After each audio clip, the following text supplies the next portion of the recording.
الحمد للہ وکفا والصلاة والسلام علی عبادہ الذین اصطفى خصوصاً علی افضلہم وخاتم النبیین محمد الامین وعلی آلہ وصحبہ اجمعین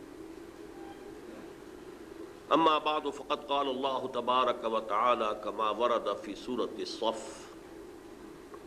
اعوذ باللہ من الشیطان الرجیم بسم اللہ الرحمن الرحیم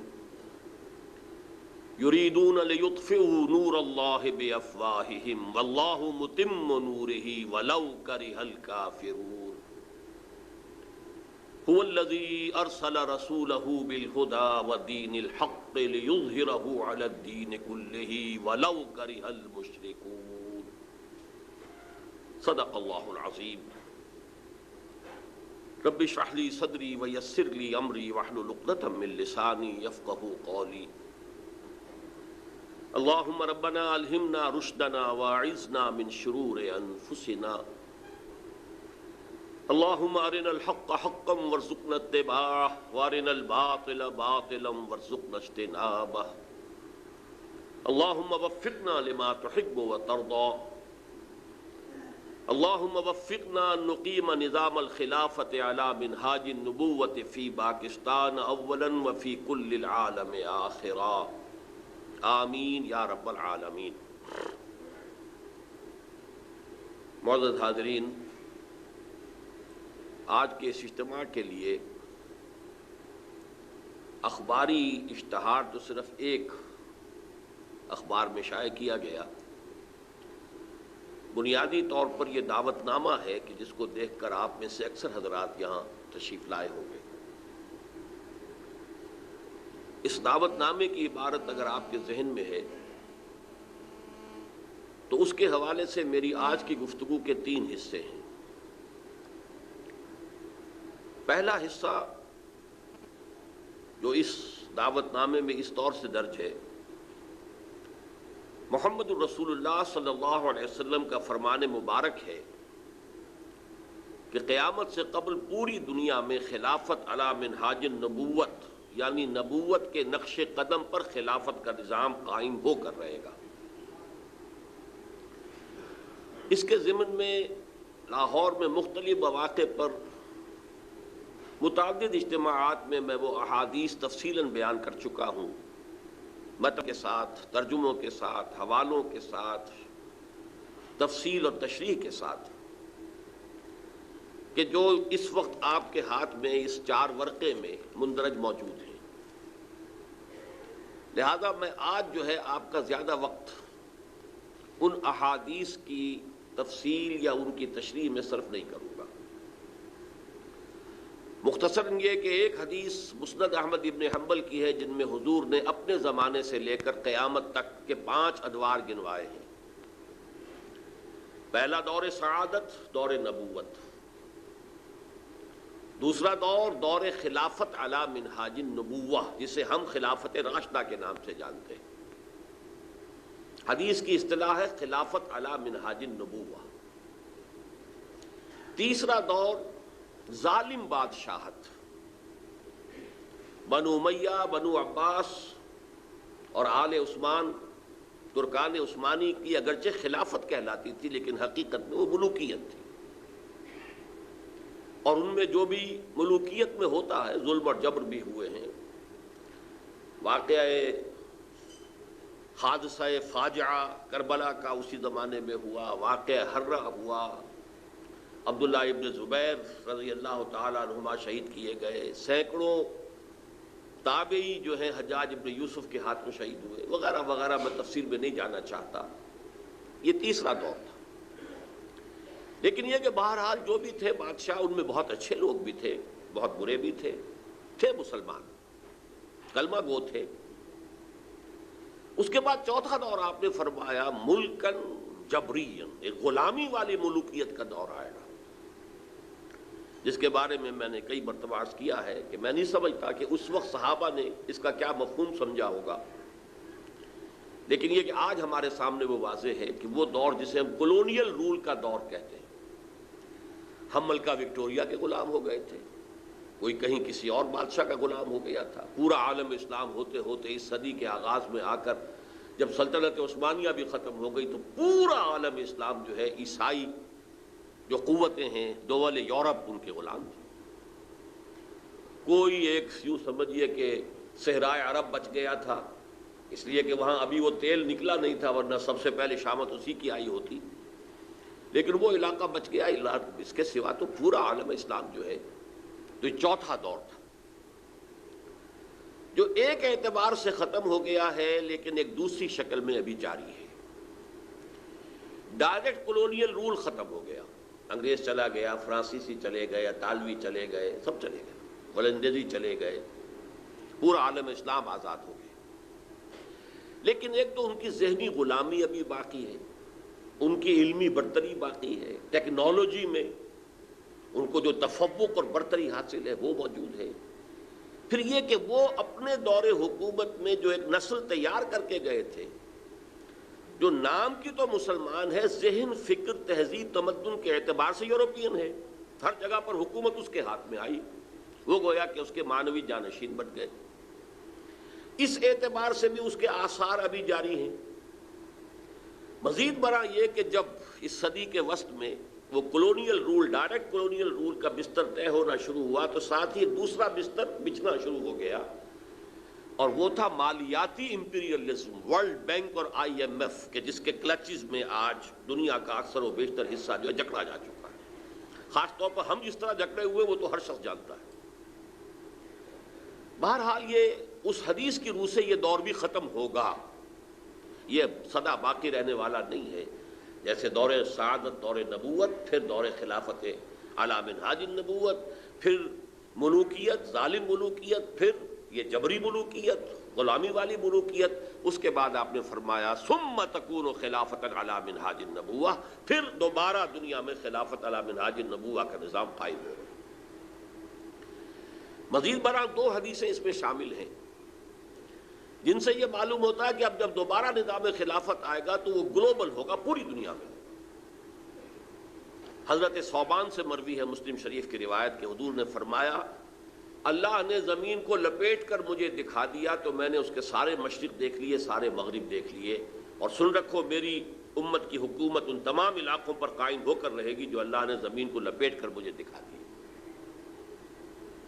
دوسری حدیث مسند احمد ابن حنبل کی مقداد ابن الاسود سے رضی اللہ تعالی عنہ کہ اس روئے ارضی پر نہ کوئی اینٹ گارے کا بنا ہوا گھر بچے گا, نہ کوئی خیمہ بچے گا جس میں اللہ کلمہ اسلام کو داخل نہ کر دے. البتہ دو شکلیں ہوں گی, یا تو گھر والا ایمان لے آئے گا, خیمے والا ایمان لے آئے گا, اس کے خیمے یا گھر میں اسلام داخل ہوگا, اس کو بھی عزت نصیب ہوگی بعز عزیز. اور دوسری شکل یہ اگر وہ اسلام نہیں لائے گا تو اسے نیچے ہو کر رہنا پڑے گا, جزیہ دینا ہوگا, اسلام کی بالادستی جو ہے قبول کرنی ہوگی. گویا کہ اسلام تو اس کے گھر میں بھی داخل ہو گیا لیکن وہ بد نصیب بدبخت جو ہے محروم رہا بذل ذلیل. یہ احادیث بالکل واضح ہے اور ان میں چونکہ یہ آپ کو تقسیم کیا جا چکا ہے, جا کر غور سے ان کو پڑھیے گا, انہیں حرز جان بنائیے, انہیں یاد کیجیے, انہیں عام کیجیے. اس لیے کہ ہر چہار طرف سے مایوسیوں کے جو اندھیارے آتے ہیں اور وہ ہمارے جو ذہن اور شعور کے اوپر جو ہیں اس سے تاریکیاں طاری ہوتی ہیں, اس میں امید کی کرنیں جو ہیں وہ انہی احادیث کے حوالے سے جو ہیں وہ ہمارے دلوں کے اندر پیدا ہو سکتی ہیں. اور ظاہر بات ہے کہ نومیدی یا نا امیدی جو ہے وہ تو انسان کی قوت عمل کو ختم کر کے رکھ دیتی ہے. نہ ہو نومیدی زوال علم و عرفاں ہے, امید مرد مومن ہے خدا کے راستانوں میں. حالات تو ایسے نظر آتے ہیں کہ سبلنے دے مجھے ہے نا امیدی کیا قیامت ہے, کہ دامان خیال یار چھوٹا جائے ہے مجھ سے. نا امیدیوں کے نرغے جب آتے ہیں تو یہ امیدیں جو ہیں وہ چھوٹتی نظر آتی ہیں, لیکن بالآخر یہ ہو کر رہے گا, اس میں کسی شک و شبے کی گنجائش نہیں. جس شخص کو اس میں شبہ ہو میرے نزدیک اس کا ایمان مشتبہ ہے. اس سے اگلا قدم بھی ہے کہ جو اس کے اندر موجود ہے. ظاہر بات ہے کہ جب پہلے یہ نظام خلافت قائم ہوا تھا تو پہلے ایک ملک میں ہوا تھا, جزیرہ نما عرب میں. پھر وہ پھیلا, 3 لشکر نکلے تھے دور صدیقی میں رضی اللہ تعالی عنہ, ایک مشرق کی طرف عراق کو فتح کرتے ہوئے ایران کی طرف, پھر ترکستان اس کی طرف, افغانستان کی طرف. ایک لشکر فلسطین سے نکل کر صحرائے سینا سے ہو کر مصر اور لیبیا ہوتے ہوتے اٹلانٹک تک، تیسرا سیدھا کوکیشیا کوہ قاف کی طرف۔ یہ کوہ قاف جو ہے چونکہ بہرحال اس زمانے میں تو بہت ہی یوں سمجھیے کہ بہت مشکل تھا اس کو عبور کرنا، تو یہ شمالی جو کالم ہے یہ سیدھا شمال میں گیا، اس کی تو فتوحات کا دائرہ زیادہ وسیع نہیں ہوا، لیکن مشرق و مغرب فرام آکسس ٹل اٹلانٹک۔ اب بھی ظاہر بات ہے ہوگا یہی، اس لیے کہ بیک وقت پوری دنیا میں اس نظام کا قائم ہونا اگر ممکن ہوتا تو حضور کے دست مبارک سے ہو جاتا ہے، لیکن نہیں۔ اللہ تعالیٰ نے اس دنیا کو بنایا ہے تو اس کے کچھ قواعد ہیں، ضوابط ہیں، قوانین ہیں، فزیکل اینڈ کیمیکل چینج کے لاز ہیں، اس کے مطابق ہی چلاتا ہے۔ اکثر و بیشتر معجزات تو ہوتے ہیں ایسے کہ جو اس پورے سلسلے اسباب کو توڑ کر اللہ کی مشیت کو ظاہر کرتے ہیں، لیکن اکثر و بیشتر اللہ کی غیبی مدد بھی آتی ہے تو وہ اسباب کے پردوں میں آتی ہے عام طور پر۔ بہر صورت اب بھی ہوگا یہی کہ کسی ایک ملک سے ہوگا، کسی ایک علاقے سے ہوگا۔ ملک جو ہے وہ تو ہماری تقسیمیں ہیں، بلکہ ہماری کہاں وہ تو وہی کولونیل رول ہمیں تقسیم کر گیا ان ملکوں کے اندر، ورنہ پورا شمالی افریقہ، پورا مغربی ایشیا سلطنت عثمانیہ کے تحت ایک مملکت تھی، ایک مملکت تھی۔ کتنا بڑا چنک جو ہے مشرقی یورپ کا تھا، پورا شمالی افریقہ، پورا ویسٹ ایشیا، آٹومان امپائر، ایک سلطنت ایک مملکت۔ یہ جو چھوٹے چھوٹے چھوٹے چھوٹے ملک بنے کس نے بنائے؟ یہ وہی ویسٹرن امپیریلزم ہے کہ جو ہمیں توڑ کر اور ٹکڑے کر کے چلا گیا۔ تو ملک کی بات نہ کیجئے، علاقہ۔ اب وہ علاقہ کون سا ہوگا؟ اس کے لیے دو احادیث تو اس 4 ورقے میں درج ہیں۔ ایک حدیث کی روح سے حضور نے فرمایا کہ جب اس امت کے آخری اور سب سے بڑے مجدد کا ظہور ہوگا، حضرت مہدی جنہیں ہم جانتے ہیں، تو ان کی حکومت کو عرب میں قائم کرنے کے لیے فوجیں مشرق سے آئیں گی۔ یخرج ناس من المشرق یؤطئون للمہدی یعنی سلطانے۔ معلوم ہوا کہ عرب کے مشرقی علاقے میں کہیں وہ پہلے نظام قائم ہو چکا ہوگا۔ ایک اور حدیث میں آتا ہے کہ جس میں گویا کہ پیشین گوئی ہے کہ یروشلم مسلمانوں کے ہاتھوں سے نکلا ہوا ہوگا اس وقت جیسے کہ آج ہے۔ حدیث کے الفاظ یہ ہیں کہ یخرج من خراسان رایات سود لا یردھا شیء حتی تنصب بإیلیا۔ خراسان کے علاقے سے سیاہ پرچم لے کر فوجیں چلیں گی اور یہ پرچم جا کر سیدھے یروشلم میں نصب ہو جائیں گے، کوئی ان لشکروں کا رخ موڑ نہیں سکے گا۔ آج وہ یروشلم یہودیوں کے قبضے میں ہے، اور کوئی دن کی بات ہے، اندیشہ ہے کہ مسجد اقصیٰ جو ہے وہ شہید کی جائے، وہ اپنا سیکنڈ ٹیمپل جو ہے بلڈ کرنا چاہتے ہیں، نقشے تیار ہو چکے، ہر چیز اس کے لیے جو ہے پورا اہتمام ہو چکا۔ بہرحال یہ تو اشارات ہیں جو احادیث ہمارے پاس ہیں حوالوں کے ساتھ جو اس کے اندر درج ہیں۔ اب مشرق میں الحمدللہ کہ ہندوستان بھی مشرقی میں تھا، پاکستان اب مشرق میں ہے، افغانستان مشرق میں ہے۔ خراسان کا لفظ آیا ہے تو خراسان جو ہے حضور کے زمانے میں ایک بہت بڑے علاقے کا نام تھا، جس کا یوں سمجھیے کہ نیوکلیس تو موجودہ افغانستان تھا، کچھ علاقہ پاکستان کا بھی اس میں شامل تھا، جو مالاکنڈ ڈویژن ہے پاکستان کا شمالی، جہاں وہ شریعت کی تحریکیں چلتی رہتی ہیں اور بڑا وہاں پر جو ہے ہنگامہ بھی رہا ہے۔ اور یہ تھوڑا سا علاقہ ایران کا بھی شامل تھا جو اب بھی خراسان کے پروونس کی حیثیت سے وہ جانا جاتا ہے، اور پھر یہ کہ یہ ترکی ریاستیں بھی اس کے اندر شامل تھی، یہ خراسان تھا۔ اس کے بارے میں فرمایا کہ وہاں سے فوجیں جائیں گی۔ اس کے علاوہ ایک حدیث کوئی ہے کہ جس کا حوالہ مجھے نہیں مل سکا، لیکن یہ کہ علامہ اقبال نے چونکہ اس کا اشارہ کیا ہے کہ میرے وطن کو آئی ٹھنڈی ہوا جہاں سے، میرا وطن وہی ہے، میرا وطن وہی ہے۔ جبکہ وہ ہندوستان کا جو ہے راگ الاپ رہے تھے، اس کو بھی کہا میرے عرب کو آئی ٹھنڈی ہوا جہاں سے۔ میں نے بعض عربوں سے وہاں میرا چونکہ ملاقات کا موقع ملتا ہے امریکہ وغیرہ میں، تو ہر ملک سے جو ہے لوگ آئے ہوئے ہیں، وہ کہتے ہیں ہے ایسی حدیث کہ حضور نے فرمایا تھا مجھے ہندوستان کی طرف سے ٹھنڈی ہوا آ رہی ہے۔ بہرحال لیکن اس کا چونکہ حوالہ نہیں ملا ہے تو میں نے صرف یہ کہ علامہ اقبال کے اس شعر کے حوالے سے تو معلوم ہوتا ہے کہ اس مشرقی خطے کے اندر وہ نظام پہلے قائم ہوگا اور پھر یہاں سے وہ پھیلے گا۔ چنانچہ ایک اور تیسری حدیث اسی میں آپ کو مل جائے گی، حضور نے فرمایا میری امت کے 2 لشکر وہ ہیں کہ جن کو اللہ تعالیٰ نے پیشگی طور پر جو بھی ان میں شریک ہوگا جہنم کی آگ سے چھٹکارے کا پروانہ دے دیا۔ اصابتان من امتی احرزہم اللہ من النار، ایک وہ ہوگا جو ہندوستان پر حملہ آور ہوگا، دوسرا وہ ہوگا کہ جو دجال کے ساتھ جنگ کرنے کے لیے حضرت مسیح کے پاس پہنچے گا، حضرت مسیح کے ساتھ دینے کے لیے۔ اب اس سے بھی گمان یہی ہوتا ہے کہ یہی خراسان کا علاقہ، یہ افغانستان، اس کے ساتھ ملحق پاکستان، یہاں سے ظاہر بات ہے کہ پھر ہمیں ہندوستان کو بھی فتح کرنا ہوگا، یہ دارالاسلام رہا ہے، تو گویا کہ ایک حدیث میں دو لشکروں کا ذکر جمع کرنا جو ہے اشارہ کر رہا ہے کہ یہ اس دور سے متعلق ہے، ورنہ یہ کہ ہندوستان پر تو بہت سے لشکر آئے ہیں، محمود غزنوی بھی آئے ہیں، ان کے حملے ہوئے ہیں، محمد غوری بھی آئے ہیں، سب سے پہلے محمد ابن قاسم آئے ہیں، تو یہ تو بہت لوگ آئے ہیں، لیکن یہ کہ اصل میں ایک حدیث میں دو کا جمع ہونا جو ہے وہ ادھر اشارہ کرتا ہے کہ یہ اس وقت جب ایک نیوکلیس بن چکے گا خلافت علی منہاج النبوہ کا، تو جیسے جزیرہ نما عرب سے شرق و غرب میں فوجیں چلی تھیں، ایسے ہی مشرق میں ہمارے ہندوستان ہے، اور مغرب کے اندر جو ہے یہ ہوتے ہوئے اور ایلیا تک وہ فوجیں پہنچ جائیں گی، اور یروشلم جو ہے اس کو یہودیوں کے قبضے سے واگزار کرائیں گی۔ یہ احادیث اس میں موجود ہے، لیکن اب جو میرے اس دعوت نامہ جو اب میں جس کا تذکرہ کر رہا تھا اس کا دوسرا حصہ شروع ہوتا ہے۔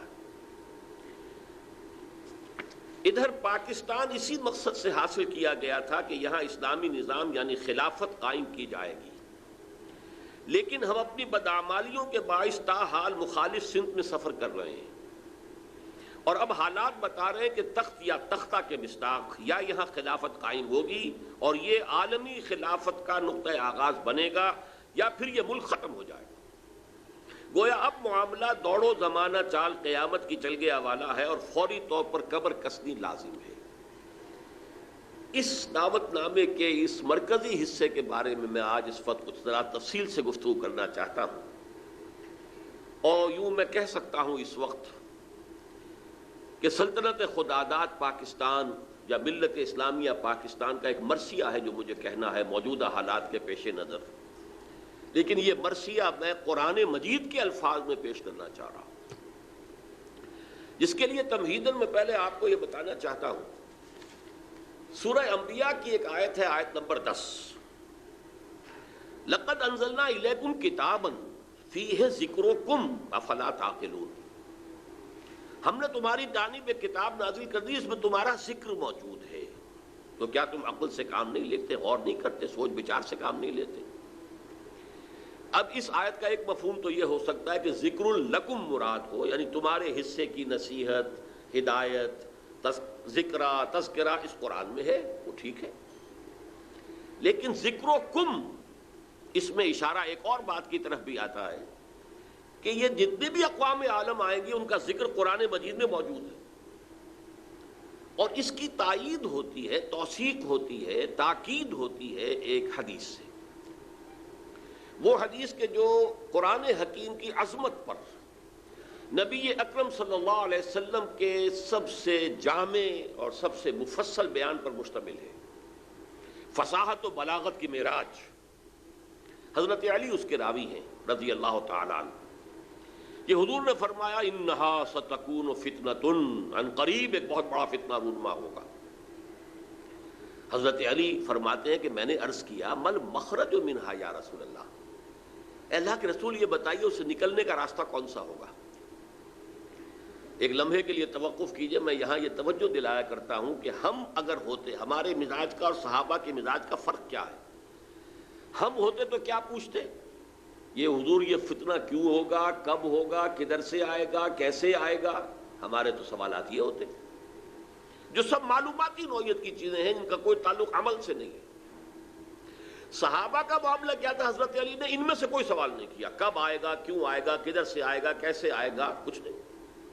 جو عملی سوال تھا مل مخرج منہا یا رسول اللہ، اے اللہ کے رسول جب آپ نے فرما دیا کہ بہت بڑا فتنہ ہوگا تو ہمیں تو اب یہ سمجھنا ہے کہ وہاں سے نکلنے کا راستہ کون سا ہوگا۔ بس اس کے جواب میں وہ حدیث ہے کتاب اللہ، تمام فتنوں سے نکالنے والی اللہ کی کتاب، فیہ نبأ ما قبلکم وخبر ما بعدکم وحکم ما بینکم، اس میں تم سے پہلے جو لوگ گزرے ان کے حالات بھی یہ تو سب جانتے ہیں، قوم نوح اور قوم ہود اور قوم عاد، اور نہ معلوم کس کس کا اقوام کا تذکرہ ہے، وہ خبروں ما بعدکم جو تمہارے بعد ہونے والا ہے اس کی خبریں بھی موجود ہیں، وحکم ما بینکم، اور جو بھی تمہارے مابین قیامت تک اختلافات رونما ہوں گے ان سب کا فیصلہ بھی موجود ہے۔ بڑی عظیم حدیث ہے، وَهُوَ الذِّكْرُ الْحَكِيمُ وَهُوَ الصِّرَاطُ الْمُسْتَقِيمُ وَهُوَ حَبْلُ اللَّهِ الْمَتِينُ لَا تَنْقَضِي عَجَائِبُهُ وَلَا يَشْبَعُ مِنْهُ الْعُلَمَاءُ وَلَا يَخْلُقُ عَنْ كَثْرَةِ الرَّدِّ۔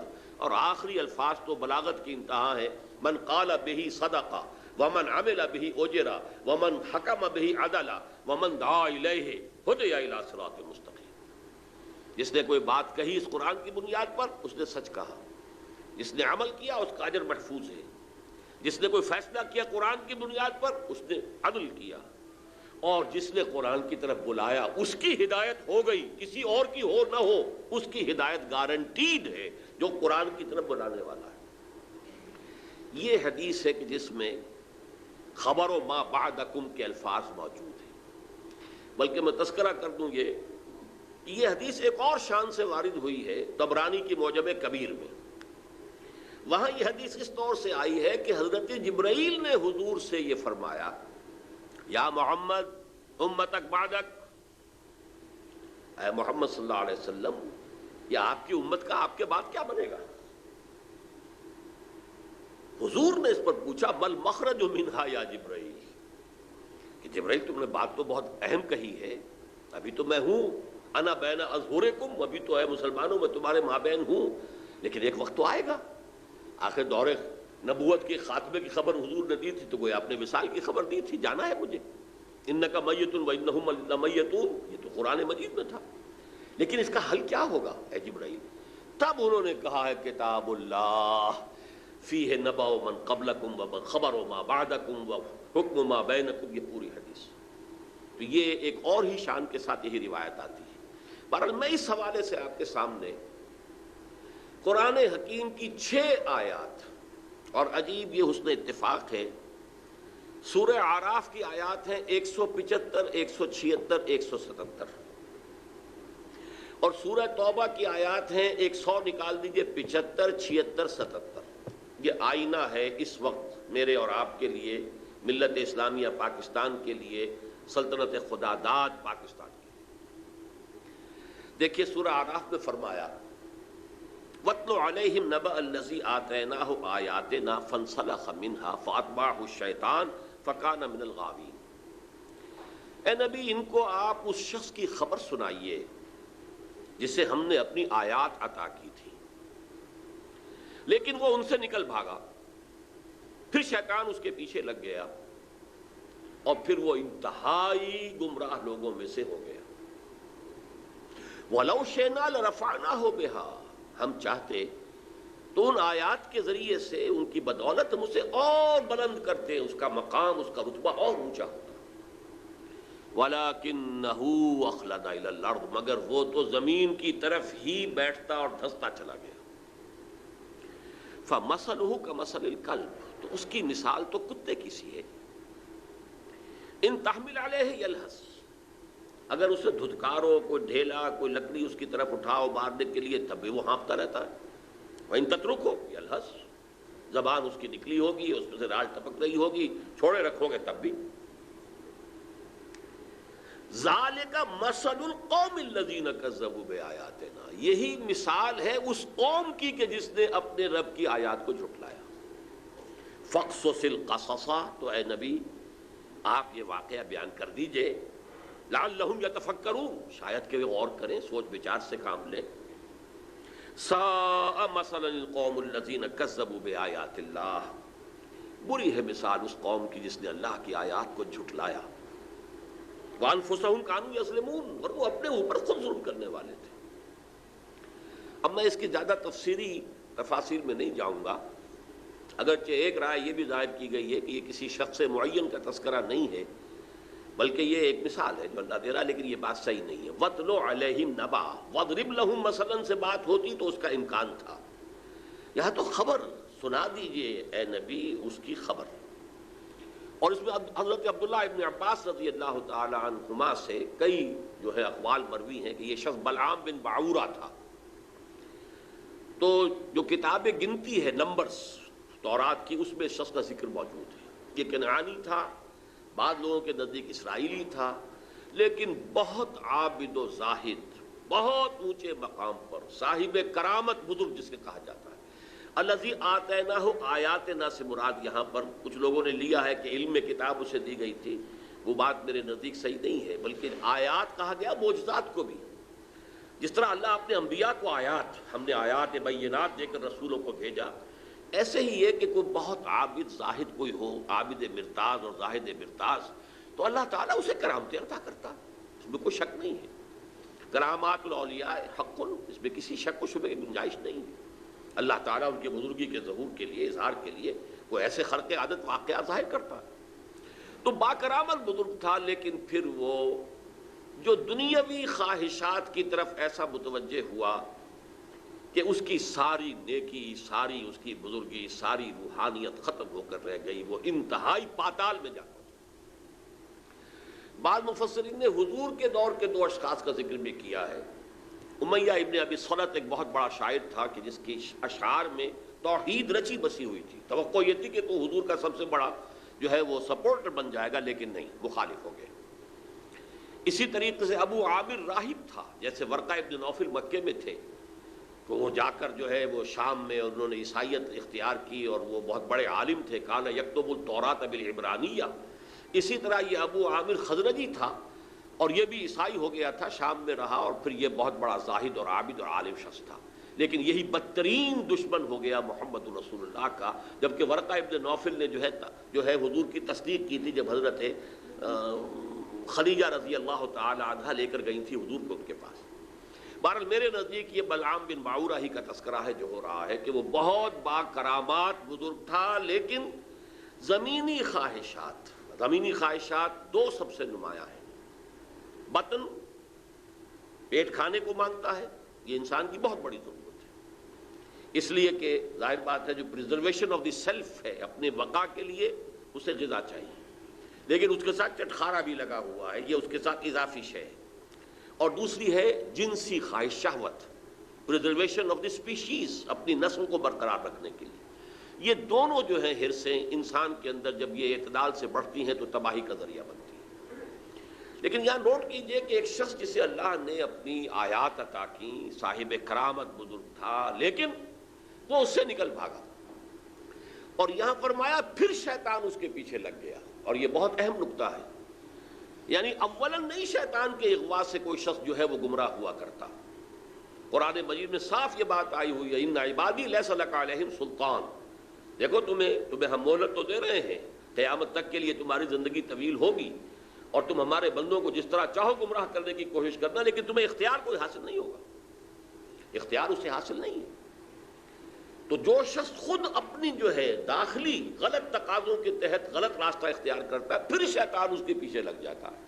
فَأَتْبَعَهُ الشَّيْطَانُ، تو شیطان اس کے پیچھے لگ گیا، فَكَانَ مِنَ الْغَاوِينَ۔ پھر وہ ہمارے ہاں جو کولوکیل لینگویج میں پھر برے کو گھر تک پہنچا کر رہتا ہے، وہ پھر آخری درجے تک پہنچا کر ہی وہ بس کرتا ہے، تو اس درجے تک بلعام بن باعورہ پہنچ گیا۔ وَلَوْ شِئْنَا رَفَعْنَاهُ بِهَا، ہم چاہتے تو اسے اور بلند کرتے، اس کے اور مقام اونچا ہوتا، وَلَكِنَّهُ أَخْلَدَ إِلَى الْأَرْضِ، وہ تو زمین میں دھستا چلا گیا۔ زمین سے مراد وہی زمینی خواہشات، نفسانی خواہشات۔ فَمَثَلُهُ كَمَثَلِ الْكَلْبِ، اس کی مثال کتے کی۔ اب کتا وہ جانور ہے حیوانات میں، پیٹ اور جنس دونوں شہوتیں اس میں انتہا کو پہنچی، لہذا چاہے خوب پیٹ بھرا ہو، کسی صاحب کا یا کسی میم کا کتا ہو، خوب گوشت کھا کے گھر سے نکلا ہو، لیکن پھر بھی وہ باہر جائے گا تو ہر شے کو سونگے گا کہ شاید کوئی کھانے کی چیز ہو۔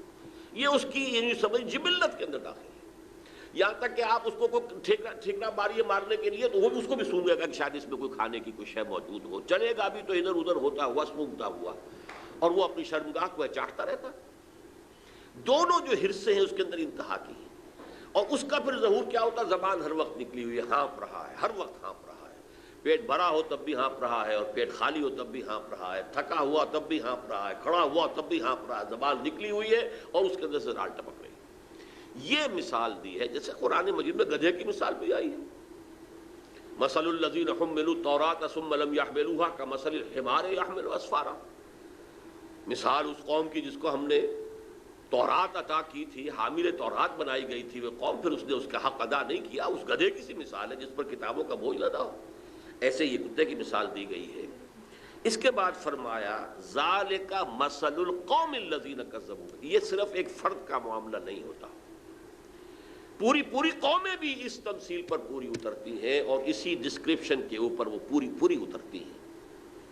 کذبوا بآیاتنا، جو ہماری نشانیوں کو جھٹلاتے ہیں، فقصص القصص، تو اے نبی آپ یہ قصہ سنا دیجئے لعلہم یتفکرون، شاید کہ غور کریں۔ آج میں آپ کو قصہ سنا رہا ہوں پاکستان کا، کس طور سے ان آیات پر منطبق ہو رہا ہے، شاید کہ آپ غور کریں، سوچیں، شاید کہ آپ کے اندر کوئی امنگ پیدا ہو جائے کسی عمل کی، جد و جہد کی۔ سا مثلا القوم الذین کذبوا بآیاتنا، آخری آیت بری مثال ہے اس قوم کی جس نے ہماری آیات کو جھٹلایا، وکانوا انفسہم یظلمون، وہ اپنے اوپر ہی ظلم کرتے رہے۔ ظاہر بات ہے ہمارا کسی نے کیا بگاڑنا ہے۔ اب اندازہ کیجئے پاکستان وہ ملک ہے اس روئے ارضی پر جو بہت بڑی اللہ کی نشانیوں کے ساتھ وجود میں آیا ہے۔ سب سے پہلی نشانی 27ویں رمضان کو اس کا قیام عمل میں آیا۔ غور کیجئے، جو بہترین رات ہو سکتی تھی، فیہا یفرق کل امر حکیم، جس میں کہ تمام جو بھی اللہ تعالیٰ کے پختہ فیصلے ہیں وہ کیے جاتے ہیں۔ پاکستان 27ویں شب رمضان مبارک کی، اس میں اس کا وجود ہے۔ پھر غور کیجئے کیسے قائم ہوا۔ کوئی امید کچھ عرصے پہلے بھی نہیں تھی کسی کو کہ پاکستان قائم ہو جائے گا۔ عام طور پر سمجھا گیا تھا یہ مسلم لیگ نے بارگیننگ کے لیے اتنی بڑی بات کر لی ہے، وہ لے دے کر معاملہ ہو جائے گا۔ اور سب سے بڑی بات یہ کہ خود ایک سال پہلے Quaid Azam cabinet mission plan کو تسلیم کر چکے۔ اس کا کیا مطلب تھا کہ کم سے کم 10 سال کے لیے ایک آزاد پاکستان کا وجود مؤخر ہو گیا۔ نظری طور پر 10 سال کے بعد امکان تھا، لیکن ایک مرتبہ مرکزی حکومت ایک وحدت کے ساتھ اگر وجود میں آ جاتی تو پنڈت نہرو نے جو کہا تھا سچ تو وہی تھا، نکل جاتی ہے جس کی منہ سے سچی بات مستی میں، اس نے وہ سچ کہہ دیا، جس کی وجہ سے پھر قائد اعظم نے جو تسلیم کر لیا تھا کیبنٹ مشن پلان کو، پھر اس سے آپ نے رجوع کیا کہ اس نے کہہ دیا تھا ایک دفعہ بن جائے پھر کون کسی کو علیحدہ ہونے دیتا ہے۔ اس پر پھر قائد اعظم نے پسپائی اختیار کی، ورنہ اگر وہ خاموش رہتا تو کم سے کم 10 سال تک کوئی امکان نہیں تھا، اور اس 10 سال میں ہندو قوم نے کیا کرنا تھا اس کا آپ تصور بھی نہیں کر سکتے۔ پھر سوچئے پاکستان قائم ہوا، ہندو قوم ہمارے سے کس قدر تعداد میں زیادہ، تعلیم میں زیادہ، دولت میں زیادہ، تنظیم میں زیادہ، کس قدر منظم قوم تھی، کس قدر تعلیم یافتہ قوم تھی،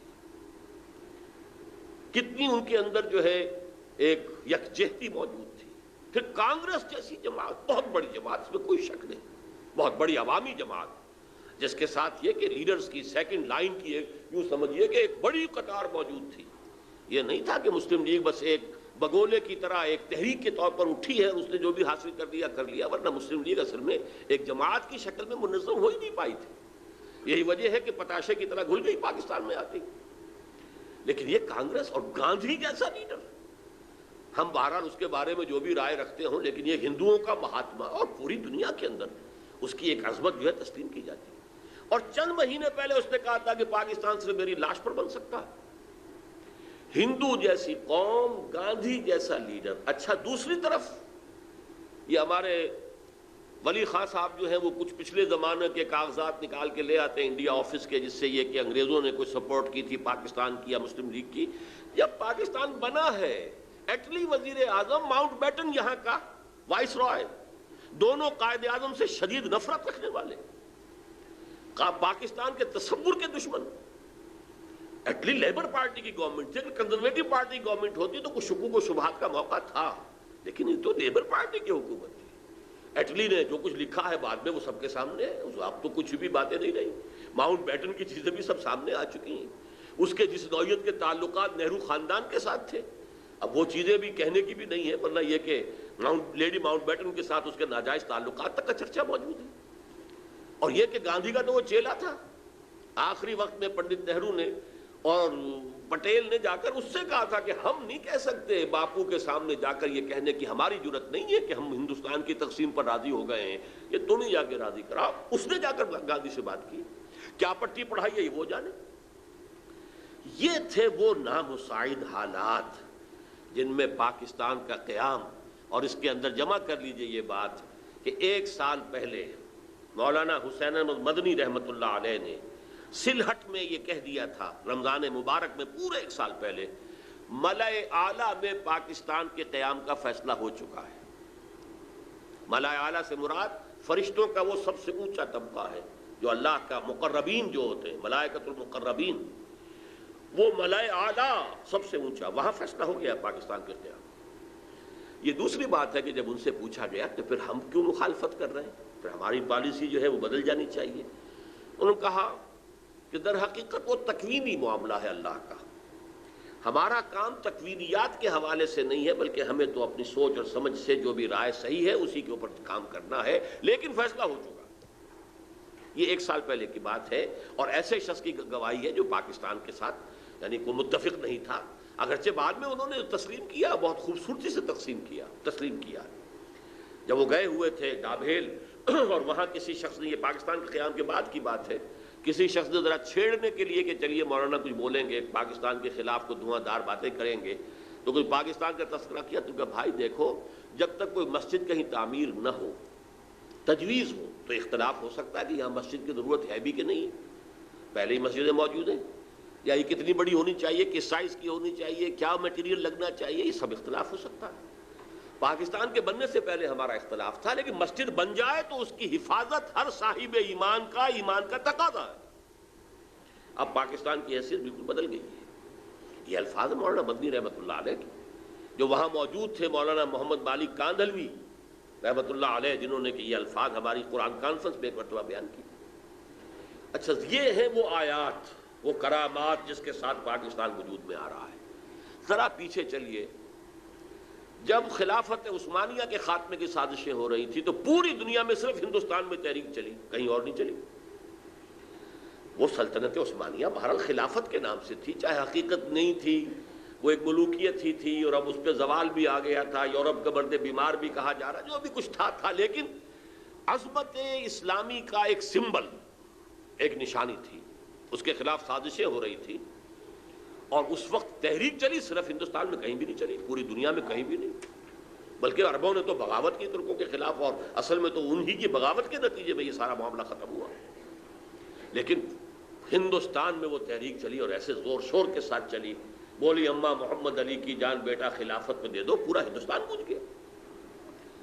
ذرا اس سے بھی پیچھے جائیے، دیکھیے ختم نبوت کے بعد سب سے بڑا منصب مجددین امت ہے، کہ جو سنن ابی داؤد کی روایت کی روح سے ان اللہ یبعث فی هذه الامت علی راس کل 100 عام من یجدد لها دینها، یقیناً اللہ اس امت میں ہر صدی میں ایسے لوگوں کو اٹھاتا رہے گا جو دین کو تازہ کر دیں گے، دین کے اوپر جو بھی کوئی غبار آ جائے گا، کوئی اس کی تعلیمات دھندلا جائیں گی، اس کو ہٹا کر صحیح دین کی شکل دوبارہ دکھا دیں گے۔ 1000 برس تک سارے مجددین امت عالم عرب میں آئے، عمر بن عبدالعزیز سے چلیے اور امام ابو حنیفہ گنتے چلے جائیے، شیخ عبد القادر جیلانی، امام غزالی، امام ابن تیمیہ، سب وقت 11ویں صدی کا مجدد اعظم شیخ احمد سرہندی ہندوستان میں، 12ویں صدی کا مجدد اعظم شاہ ولی اللہ دہلوی ہندوستان میں، 13ویں صدی کا مجدد اعظم سید احمد بریلوی ہندوستان میں، 14ویں صدی کا مجدد اعظم شیخ الہند نصیر مالٹا ہندوستان میں، اور مزید برآں علامہ اقبال جیسا مفکر، مولانا مودودی جیسا مصنف، مولانا الیاس جیسا مبلغ پوری دنیا میں کہیں نظر نہیں آتا۔ ان کی تحریکیں جو ہے پوری دنیا میں چھا گئی، سلسلہ نقشبندیہ مجددیہ پوری دنیا میں چلا گیا، پورے ٹرکش بیلٹ میں وہی ہے، وہ امام شامل ہوں یا اس وقت جو چیچنیا کے معاملات ہیں، یا پورے ترکستان کے اندر یہی ہے، خود یہ افغانستان کے اندر وہی سلسلہ نقشبندیہ مجددیہ، ان کے صدر بھی تھے مجددی۔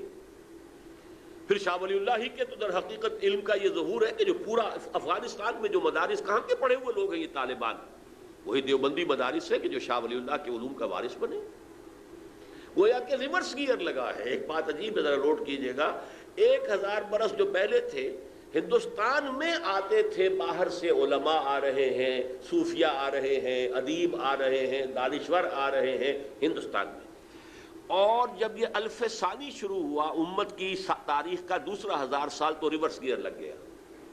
معین الدین چشتی ادھر سے آئے تھے، سلسلہ مجددیہ نقشبندیہ یہاں سے چلا، شاہ ولی اللہ کے علوم یہاں سے چلے، علامہ اقبال کا فکر یہاں سے پھیلا، پوری دنیا میں پھیلا۔ ڈاکٹر علی شریعتی سے پوچھئے، مالک ابن نبی سے پوچھئے، بہت بڑا جو دانشور ایران کا اور بہت بڑا دانشور جو ہے عالم عرب کا۔ پھر مولانا مودودی کی کتابیں دیکھ لیجئے، پوری دنیا کے اندر عربی میں، انگریزی میں ٹرانسلیٹڈ ہر جگہ مل جائیں گی۔ اور یہ مولانا الیاس کی شروع کرتا تحریک کہاں سے کہاں پہنچی ہے، لاکھوں آدمی ایک وقت کے اندر جو ہے وہ مسلسل حرکت کے اندر ہے۔ یہ ساری آیات ہیں، اس سب کا امین یہ پاکستان ہے۔ یہ سارا ہمارا ورثہ یہ پیچھے ہے، 11ویں صدی، 12ویں صدی، 13ویں صدی، 14ویں صدی، اور پھر یہ کہ پاکستان وجود میں آیا 27ویں کو۔ یہ پاکستان ہندو اور انگریز دونوں کی مخالفت کے علی الرغم قائم ہوا، اور اس وقت نقشہ میں آپ کے سامنے کھینچ رہا ہوں سورہ اعراف کی آیت نمبر 129 کے حوالے سے۔ جب ظلم و ستم کی انتہا ہو گئی تھی بنی اسرائیل پر مصر میں، تو انہوں نے جب فریاد کی ہے تو حضرت موسیٰ نے فرمایا تھا ان سے، عَسَىٰ رَبُّكُمْ أَن يُهْلِكَ عَدُوَّكُمْ وَيَسْتَخْلِفَكُمْ فِي الْأَرْضِ فَيَنْظُرَ كَيْفَ تَعْمَلُونَ۔ امید ہے کہ تمہارا رب تمہارے دشمن کو ہلاک کر دے گا اور پھر تمہیں زمین کے اندر تمکن عطا کرے گا، پھر دیکھے گا تم کیا کرتے ہو۔ ویسے تو یہ دنیا کی زندگی افراد کے لیے بھی امتحان گاہ ہے۔ قلزم ہستی سے تو ابھرا ہے مانند حباب، اس زیاں خانے میں تیرا امتحان ہے زندگی۔ خلق الموت والحیات لیبلوکم ایکم احسن عملا۔ ہم ایک امتحانی عرصے میں سے گزر رہے ہیں۔ قوموں کا امتحان اپنی جگہ ہوتا ہے، امتوں کا، ملکوں کا امتحان اپنی جگہ ہے۔ فَيَنْظُرَ كَيْفَ تَعْمَلُونَ، پھر وہ دیکھے گا تم کیا کرتے ہو۔ اب دیکھیے ہمارے ہاں کیا ہوا بدقسمتی سے،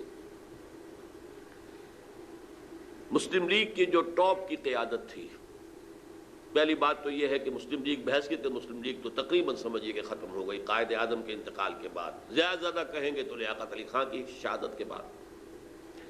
لیکن یہ ہے کہ پہلے دن سے بھی ہم نے رخ اسلام کی طرف نہیں کیا۔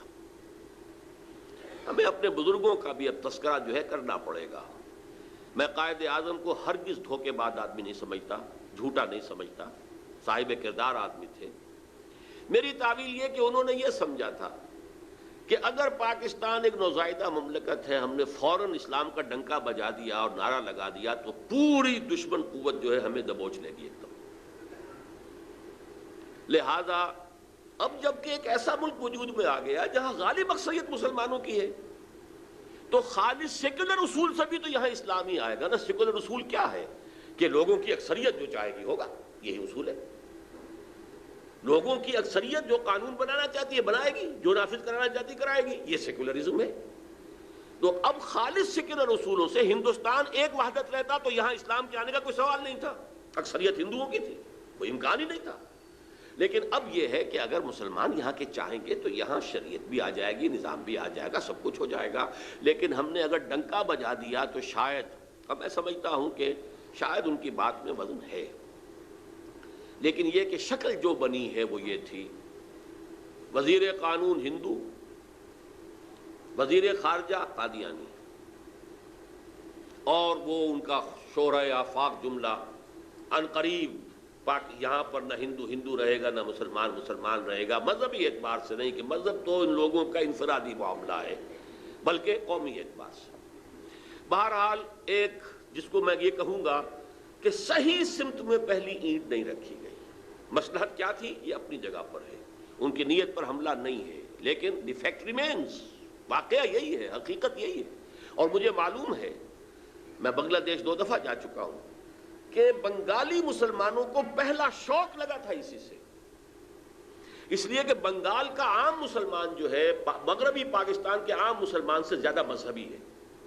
آج بھی جو تبلیغی جماعت کا اجتماع وہاں ہوتا ہے وہ 25-30 لاکھ کا ہوتا ہے ٹونگی میں، اس اعتبار سے، اور عام طور پر بھی وہاں پر مذہبیت زیادہ ہے، ایک شوق لگا تھا۔ اور اس کے بعد جو ہے پھر جو ہے وہ مسلسل چیزیں جو ہیں وہ پھر جو لینگویج کویسچن تھا وہ تو سیکولر لوگوں نے اٹھایا تھا، لیکن مذہبی لوگوں کو بھی شوق جو ہے اس سے پہنچا تھا۔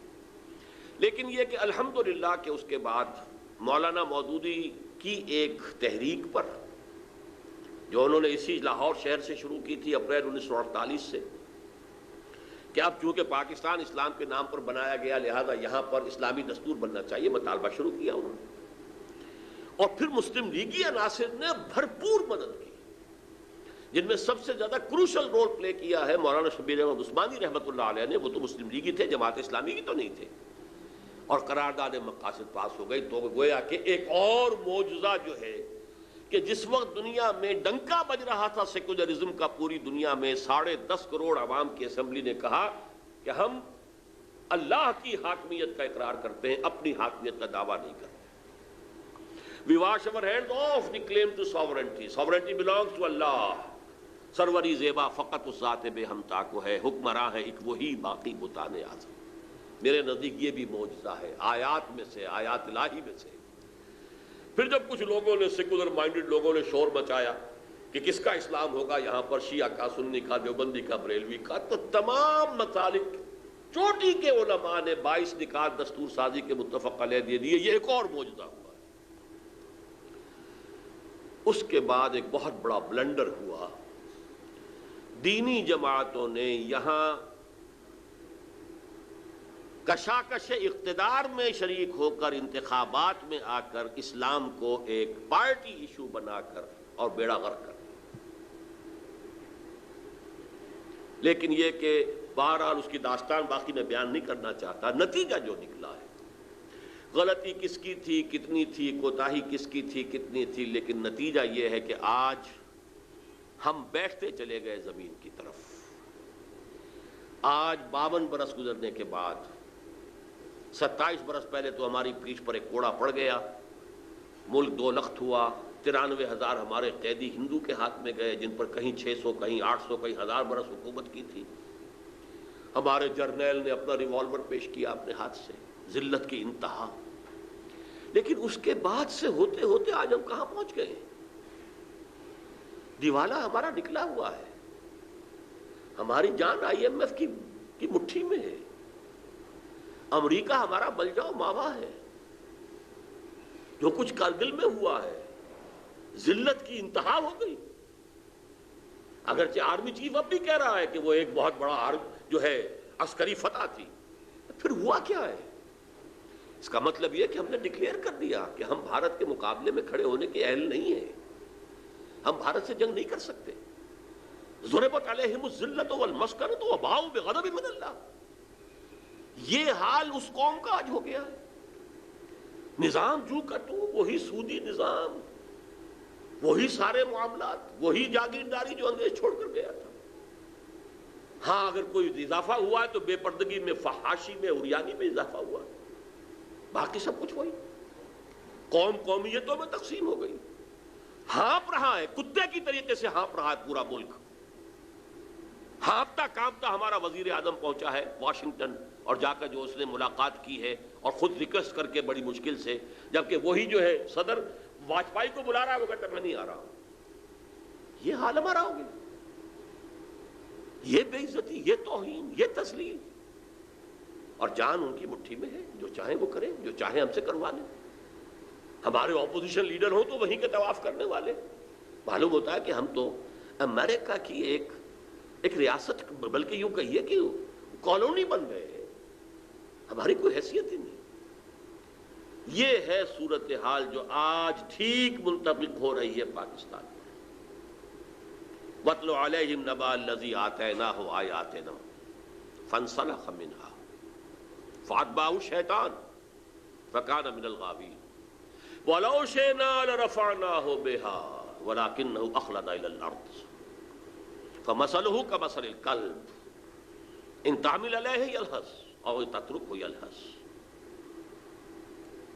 فَاقْصُصِ الْقَصَصَ ذَلِكَ مَثَلُ الْقَوْمِ الَّذِينَ كَذَّبُوا بِآيَاتِنَا فَاقْصُصِ الْقَصَصَ لَعَلَّهُمْ يَتَفَكَّرُونَ۔ میرے اور آپ کے لیے لمحہ فکریہ ہے، رونے کا مقام ہے۔ میں مرثیہ کا لفظ میں نے اس لیے استعمال کیا۔ آج ہم کہاں پہنچ گئے؟ اگرچہ جب تک سانس تب تک آس، جب تک اللہ مہلت دے رہا ہے اسے ہم غنیمت سمجھیں اور کمر ہمت کسیں دوبارہ کچھ کرنے کے لیے، ورنہ یہ کہ حالات جہاں تک پہنچ گئے ہیں، اب میں زیادہ وقت نہیں لینا، کون نہیں جانتا؟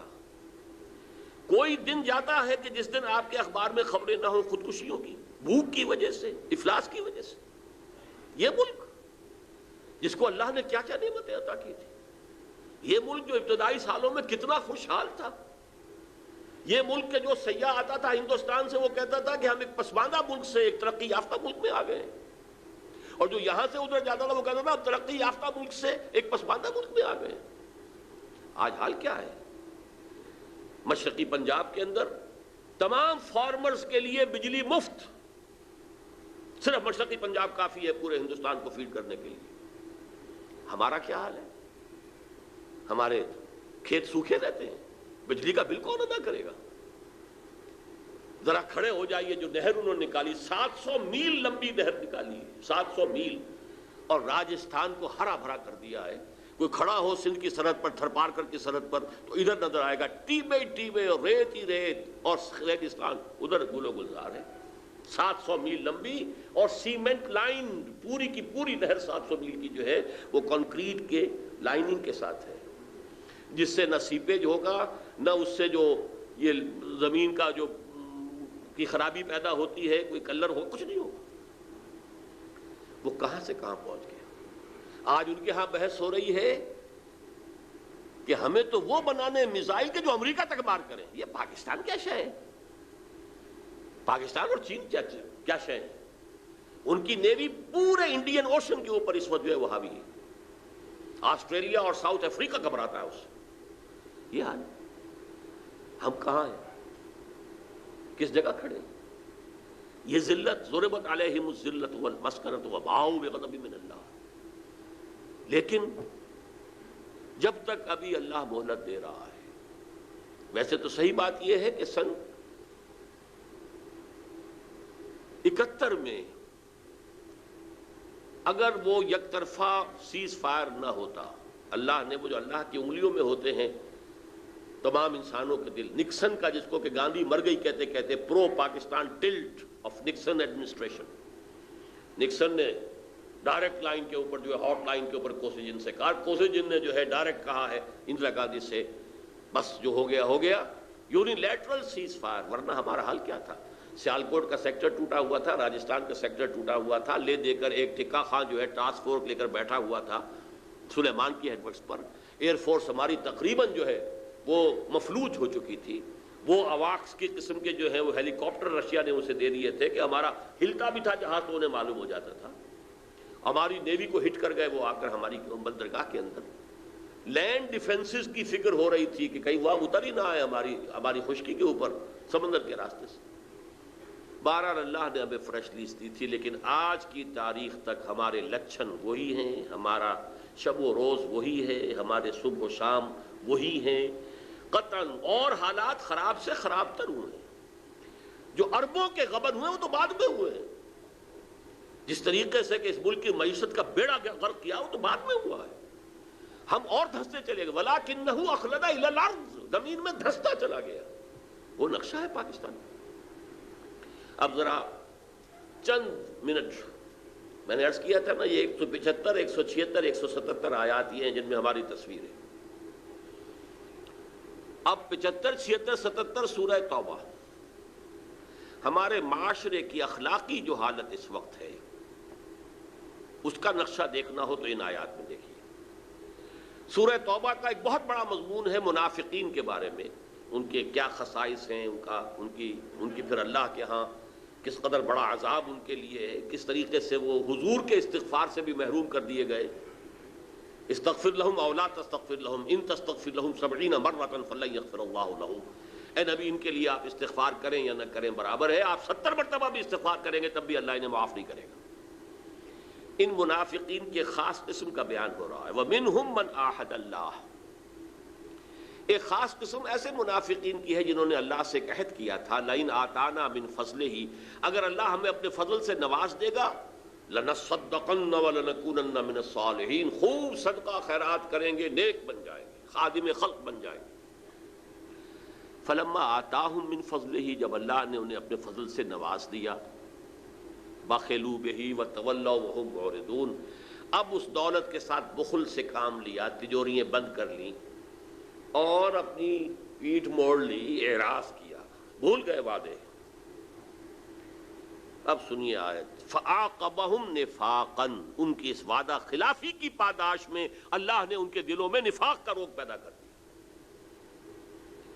اگلے الفاظ میں اکثر آ کر اس آیت کو یہاں چھوڑ دیا کرتا ہوں، پڑھا نہیں کرتا، میں کانپ جاتا ہوں، اس لیے کہ الفاظ یہ ہیں کہ اب یہ نفاق رہے گا الی یوم یلقونہ، اس دن تک رہے گا ان کے دلوں میں جس دن کہ ان کی ملاقات اللہ سے ہوگی۔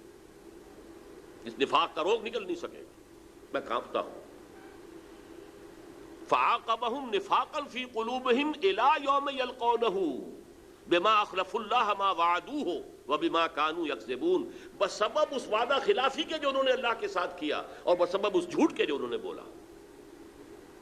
یہ 3 آیات بہرحال شاہ صاحب تشریف فرما ہے، اور بھی میری عمر کے بھی لوگ ہوں گے بہت سے یہاں، کیسی کیسے گڑ گڑا کر دعائیں مانگی تھی اللہ سے، اے اللہ تو ہمیں ہندو اور انگریز کی دوہری غلامی سے نجات دے، ہم تیرے دین کا بہت بالا کریں گے۔ علامہ اقبال نے کہا تھا کہ مجھے یقین ہے کہ ہندوستان کے شمال مغرب میں ایک آزاد مسلمان ریاست قائم ہوگی، اور اگر ایسا ہو گیا تو ہمیں موقع مل جائے گا کہ اسلام کے چہرے پر جو پردے پڑ گئے دور ملوکیت میں، عرب امپیریلزم کے دوران، وہی ملکن عاضن، وہ جو ظالمانہ دور حکومت تھا، ملوکیت، اس میں جو پردے پڑ گئے تھے انہیں ہٹا کر صحیح اسلام، اور دور ملوکیت سے پہلے کا اسلام کس کا تھا؟ دور خلافت راشدہ کا اسلام، اس کی ایک شکل دنیا کو دکھائیں گے، یعنی قائم کریں گے یہاں نظام خلافت۔ قائد اعظم نے فرمایا تھا کہ ہم پاکستان اس لیے چاہتے ہیں عہد حاضر میں اسلام کے اصول حریت و اخوت و مساوات کی ایک نمونہ پیش کریں، لیکن جب پاکستان بن گیا تو 52 برس کے بعد وہی نظام، وہی سودی نظام، وہی جاگیردارانہ نظام، ہمارا معاشرتی ڈھانچہ پہلے سے ڈھیلا ہو چکا ہے۔ ہمارے جو اب میں تو نفاق کی جو 3 شکلیں ہیں وہ آپ کے سامنے بیان کر رہا ہوں۔ سب سے پہلا جس کو ہم کہتے ہیں نفاق باہمی، اب وہ قوم ایک نہیں رہی، اب قومیتوں میں تقسیم ہو گئی۔ ڈھونڈ اب اس کو چراغ رخ زیبا لے کر، وہ جو ایک قوم بن گئی تھی جو ہندو کے مقابلے میں بنیان مرصوص بن کر کھڑی ہو گئی تھی، کہاں ہے؟ یہ قومیتیں ہیں، عصبیتیں ہیں، ایتھنک ہیں، لنگوسٹک ہیں، صوبائیت کا ایک افریت ہے، سب چیخ رہے ہیں جاننے والے کہ کالا باغ ڈیم نہ بنا تو کچھ چند سالوں کے بعد یہ سب پھر وہی باریں جو ہوتی تھی یہاں پنجاب کے اندر، گنجی بار اور نیلی بار اور یہ سب باریں ہوں گی، یہ یہاں کی ساری زرخیزی ختم ہو جائے گا۔ دونوں آپ کے ڈیم سلٹ اپ ہو رہے ہیں، مسلسل سلٹ اپ ہو رہے ہیں، کیا ہوگا؟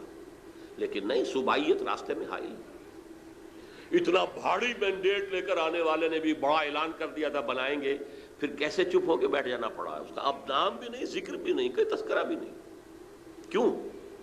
صوبائیت مسلط ہے، شیعہ سنی کا مسئلہ ہے، یہ ساری منافقت باہمی، نفاق باہمی، یہ نتیجہ ہے اس کا اللہ کے ساتھ بدعہدی کا اور خلاف ورزی کا۔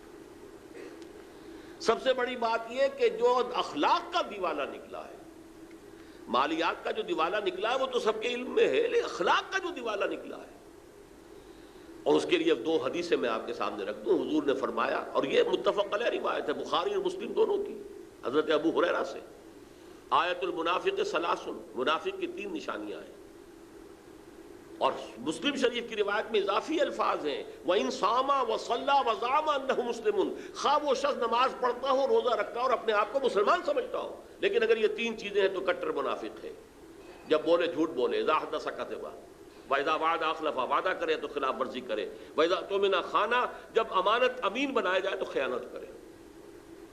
دیکھ لیجیے، الا ماشاء اللہ، الا ماشاء اللہ، جو قوم کی اکثریت کا حال ہے وہ یہ ہے کہ جو جتنا بڑا ہے اتنا ہی بڑا جھوٹا، اتنا ہی بڑا وعدہ خلاف، اتنا ہی بڑا خائن اور غبن کرنے والا۔ اربوں کے غبن ہیں اب تو، جاننے والے بتاتے ہیں کہ 32 بلین کا ہم پر قرض ہے اور 60 بلین ہمارا جو ہے باہر گیا ہوا ہے، اور 33 بلین ہم دے چکے ہیں سود کے اندر، لیکن وہ کھڑا ہوا ہے قرض۔ اخلاق کا دیوالہ نکل گیا۔ دوسری حدیث میں عبداللہ ابن عمرو ابن العاص سے ہے، وہ بھی متفق علیہ ہے، حضور نے فرمایا 4 چیزیں ایسی ہیں جو کسی میں ہے تو کٹر منافقاً خالصاً، خالص منافق ہے، اور اگر ان میں سے ایک ہے تو وہ ایک حصہ جو ہے نفاق کا اس کے اندر موجود ہے جب تک کہ وہ اسے اپنے آپ کو پاک نہ کر لے۔ تین چیزیں وہی ہیں جو پہلی حدیث میں تھیں. چوتھی یہ کہ وَإِذَا خَاصَمَ فَجَرَ، جب کہیں جھگڑا ہو جائے تو فوراً جو ہے تو تکار پر اور غالب گروج پر اتر آئے، آپے سے باہر ہو جائے. دیکھ لیجیے، یارڈ سٹک لے لیجیے ہاتھ میں، معاشرے کو ناپ لیجیے. میں بڑے دکھی دل کے ساتھ کہہ رہا ہوں، اس وقت روئے ارضی کی سب سے بڑی منافق قوم مسلمانوں نے پاکستان، یہ شکل کہیں دنیا میں نظر نہیں آئے گی. تیسری منافقت کا جو سب سے بڑا ہمارا ہے، کسی ملک کا سب سے سیکریٹ ڈاکومنٹ ہوتا ہے دستور، اور ہمارا دستور منافقت کا پلندہ ہے. پورا اسلام اس میں موجود ہے، قرارداد مقاصد موجود ہے، یہ دفعہ موجود ہے 227 کے یہاں کوئی کتاب و سنت کے خلاف قانون سازی نہیں ہو سکتی، کوئی منافی قانون رہ نہیں سکتا. لیکن اس کو باندھ دیا ہے آئیڈیالوجی کونسل کے ساتھ، وہ اس کے اوپر رپورٹیں دیتی رہے گی. رپورٹوں کا کیا حشر ہوگا؟ خالی چپ. ضیاء الحق نے بنایا فیڈرل شریعت کورٹ کہ جو بھی یہ عدالت فیصلہ کر دے گی کہ یہ قانون خلاف کتاب و سنت ہے وہ کل عدم ہو جائے گا، لیکن اسے ہتھکڑیاں پہنا دی، بیڑیاں پہنا دی. دستور تمہارے دائرے سے خارج، اور جو عدالتی قوانین ہے پروسیجرل لاز وہ تمہارے دائرے سے خارج، پرسنل لا مسلم، فیملی لاز تمہارے دائرے سے خارج، مالی قوانین بھی 10 سال کے لیے خارج. وہ 10 سال کی ہتھکڑی کھلی تھی تو فیڈرل شریعت کورٹ نے سود کے بارے میں، بینک انٹرسٹ کے بارے میں فیصلہ دیا تھا، لیکن اس کو بھی آج کتنے سال ہو گئے. تاخیر، تعویق، جھوٹے وعدے. میرے سامنے بیٹھ کر کہا تھا میاں محمد شریف نے 6 مہینے کے اندر ختم کرو سود کو، اور یہ دونوں بھائی جو ہیں شہباز شریف اور نواز شریف کہہ کر گئے تھے 1 سال کے اندر ہم ختم کر دیں گے. وہ 2.5 سال ہو چکے ہیں، اور ابھی تک تو وہ جو سپریم کورٹ کی اپیلیٹ بینچ ہے اس کا فیصلہ نہیں آیا. پتہ نہیں کیا شکل ہے، آیا ہے کہ نہیں آیا ہے. اور اگر نہیں آیا ہے 1 مہینے کے اندر اندر اسے آنا چاہیے تھا عدالت کے کھلنے کے بعد، تو کہیں ایسا ہی نہ ہو کہ اثر نو ہیئرنگ شروع ہو جائے. بہرحال یہ ہے ہماری منافقت کے 3 پہلو جو میں نے آپ کے سامنے گنوا دیے. لیکن جیسا کہ میں نے عرض کیا تھا، جب تک سانس تب تک آس. راستہ کیا ہے؟ ابھی ہمارے لیے مہلت ہے، جب تک اللہ تعالیٰ نے ہمیں مہلت دے رکھی ہے. حالات جس تیزی کے ساتھ اس ریجن کے بدل رہے ہیں وہ سب کے سامنے ہے. امریکہ فیصلہ کن طور پر اب بھارت کی پشت پر ہے، ہم سے اسے کوئی سروکار نہیں رہا سوائے ڈانٹنے کے، ڈپٹنے کے. کبھی اپوزیشن کو ڈانٹ آ گئی، کبھی حکومت کو ڈانٹ آ گئی، کبھی کسی اور کو ڈانٹ آ گئی. ڈانٹیں آ رہی ہیں، جھڑکیاں آ رہی ہیں، دھمکیاں آ رہی ہیں، اس کے سوا ہمارے ساتھ کوئی سروکار نہیں. ابھی جو وہاں ملاقاتیں ہوئی ہیں فورن منسٹرز کے ساتھ، تو میڈلن البرائٹ کا جو رویہ تھا ہندوستان کے وزیر خارجہ کے ساتھ اور جو ہمارے وزیر خارجہ کے ساتھ، زمین و آسمان کا فرق. ان کو کاؤنسلنگ ہو رہی ہے، ان کے لیے جو ہے. پھر یہ آج کی جو خبر ہے وہ یہ ہے کہ اب زیادہ مضبوط حکومت بی جے پی کی بن سکے گی. تقریباً جو ریزلٹس جو ہیں جو آئے ہیں، اب ان کی پوزیشن ایسی ہو گئی ہے کہ شاید انہیں، خیر وہ ایبسولوٹ میجورٹی بی جے پی کی تو نہیں، اس کے الائز کے ساتھ جو ہے، لیکن بہت مستحکم حکومت ہوگی. اب وہ اتنی باریک، وہ اتنی کمزور حکومت نہیں ہوگی. اور بی جے پی کے عزائم جب تک ابھی وہ کچھ اپنے الائز کے لیے ساتھ بندھی ہوئی ہے، ایبسولوٹ میجورٹی اسے نہیں ملی ہے، تب تک تو اس نے کچھ چیزوں کو ابھی روک لیا ہے. وہ الائز کے دباؤ کے تحت کامن سول کوڈ روک لیا ہے، کشمیر کا اسپیشل سٹیٹس روک لیا ہے، اور جو ان کے دل کی بات ہے وہ روک لی ہے. دل کی بات یہ کہ پاکستان کو ختم کرنا ہے، لیکن یہ کہ ان کے انڈیویجول تو زبانوں پر آنا شروع ہو گیا. آج تک کئی 50 برس میں کسی نے یہ نہیں کہا تھا جو اب کہا جا رہا ہے. جو رخ ہے دنیا حالات کا، اس کو اس سے پہچانیے. بھارت پاکستان کے بغیر نامکمل ہے. آر ایس ایس کا یہ ڈکلیئرڈ گول ہے اکھنڈ بھارت دوبارہ قائم کرنا اور پاکستان کو ختم کرنا. اور یہی نہیں، ہندوستان کی پوری سرزمین کو پاک کرنا ان ملیچھوں سے، مسلمانوں سے. ڈکلیئرڈ ہے. یہ ہے رخ ادھر جا رہا، کس تیزی کے ساتھ گریجولی وہ بی جے پی بڑھتے بڑھتے کہاں سے کہاں آ گئی ہے. اور اگر کہیں اسے ایبسولوٹ میجورٹی حاصل ہو گئی تو جو حال ہوگا اسے سامنے رکھیے. لیکن جب تک ایسا نہیں ہے، یہ بریدنگ سپیس اللہ تعالیٰ جب تک ہمیں دے رہا ہے، اگر ہم کمر ہمت کسیں گے تو کچھ ہوگا. لیکن اب میں اجمالاً صرف یہ بتاؤں گا کہ نظام خلافت ہے کیا. اس لیے کہ جیسا کہ آپ کے سامنے آ چکا ہے، میں نے یہاں 4 لیکچرز دیے تھے غالباً جنا ہال میں. نظام خلافت حقیقت میں کیا ہے، جب تک نبوت کا سلسلہ جاری تھا اس وقت تک کیا تھا، ختم نبوت کے بعد اس کی شکل کیا ہے جو خلافت راشدہ میں بنی، اب اس کی شکل کیا ہو. عبدالرزاق صاحب نے تو صرف وہی ذکر کیا ہے کہ اب اگر نظام خلافت قائم ہوگا تو اس کا سیاسی نظام کیا ہوگا، معاشی نظام کیا ہوگا اور سماجی. نہیں، میں نے تو اس سے اصولی بحث کی. خلافت اصل میں اسے کہتے ہیں کہ اللہ کی زمین پر اللہ کی حکومت ہو. اللہ جو ہے براہ راست حکومت نہیں کرتا. جب تک نبوت جاری تھی جو انبیاء ہوتے تھے وہی اللہ کے خلیفہ ہوتے تھے، اس لیے کہ ان کے پاس حکم آ رہا ہے. جیسے وائس رائے ہوتا تھا دہلی میں بیٹھا ہوا، ہمارا بادشاہ یا ہماری ملکہ تو انگلستان میں ہوتی تھی، وائس رائے ہوتا تھا یہاں. ان دونوں کے درمیان ربط کیا تھا؟ جو حکم وہاں سے آئے گا ہز میجسٹیز گورنمنٹ، ہر میجسٹیز گورنمنٹ کا، وہ تو اسے نافذ کرنا ہے وائس رائے کو، اس میں چور و چرا نہیں کر سکتا. جہاں کوئی حکم وہاں سے نہیں آیا، یہاں لوکل اپنے حالات کو دیکھ کر جو بہترین اس کی رائے بنے گی اپنے ججمنٹ، اپنے اجتہاد سے فیصلہ کر سکتا ہے. یہ خلافت ہے، یہ وائس ریجنسی ہے.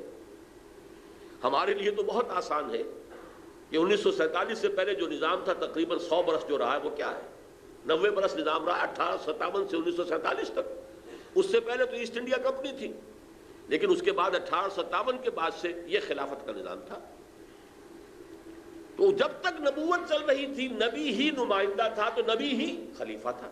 اسی لیے کہا گیا یا داؤد انا جعلناک خلیفۃ فی الارض، اے داؤد ہم نے تمہیں زمین میں خلافت عطا کی ہے، جو حکم ہمارا آئے گا اس کو نافذ کرو. بات ختم ہو گئی. جہاں ہمارا حکم نہیں ہے اپنا بہترین ججمنٹ استعمال کرو. فحکم بین الناس بالعدل، لوگوں کے درمیان عدل سے کام کرو. جب تک نبی، اسی لیے ایک حدیث میں ہے کہ کانت بنو اسرائیل تسوسہم الانبیاء کلما ہلک نبی خلقہ نبی. 1400 برس تک تقریباً تار ٹوٹا ہی نہیں، بنی اسرائیل میں کوئی نہ کوئی نبی ہر وقت موجود رہا. بنی اسرائیل کے سیاسی معاملات، قومی معاملات انبیاء کے ہاتھ میں ہوتے تھے. جیسے ہی کسی نبی کی ہلاکت ہوتی تھی دوسرا نبی اس کی جگہ ہو جاتا تھا. حضرت داؤد کا فوت ہوئے، حضرت سلیمان، وہ بھی نبی تھے، یہ بھی نبی تھے، یہ بھی خلیفہ تھے، وہ بھی خلیفہ تھے. چنانچہ جو مدینے میں پہلی ریاست بنی ہے اور جو پھر پورے جزیرہ نما عرب کو محیط ہو گئی 10 سال کے اندر اندر، اس کا خلیفہ کون تھا؟ خلیفہ تھے محمد الرسول اللہ صلی اللہ علیہ وسلم. یہ لفظ آپ کے لیے استعمال نہیں ہوتا، لیکن ظاہر بات ہے امیر المومنین کون تھے اس وقت؟ محمد الرسول اللہ صلی اللہ علیہ وسلم. خلیفہ کون تھے؟ جیسے داؤد خلیفہ تھے، محمد الرسول اللہ خلیفہ. اللہ کا جو حکم آیا آپ نے نافذ کیا، جہاں حکم نہیں آیا اپنی ثوابدید سے فیصلہ کی. البتہ جب حضور پر نبوت ختم ہو گئی اب اجتماعی خلافت کا دور شروع ہوا. اب کسی کے پاس ڈائریکٹ جو ہے وہ اللہ کے ساتھ لنک جو ہے کہ وہاں سے حکم آ رہا ہو وحی کے ذریعے سے، وہ ختم ہو، کھڑکی بند ہو گئی وحی کی. یہ اللہ کی کتاب ہے تمہارے پاس، یہ نبی کی تمہاری سنت ہے تمہارے پاس، گو اہیڈ. 2 آنکھوں سے اپنا راستہ دیکھو اور اجتہاد کرتے ہوئے آگے بڑھو.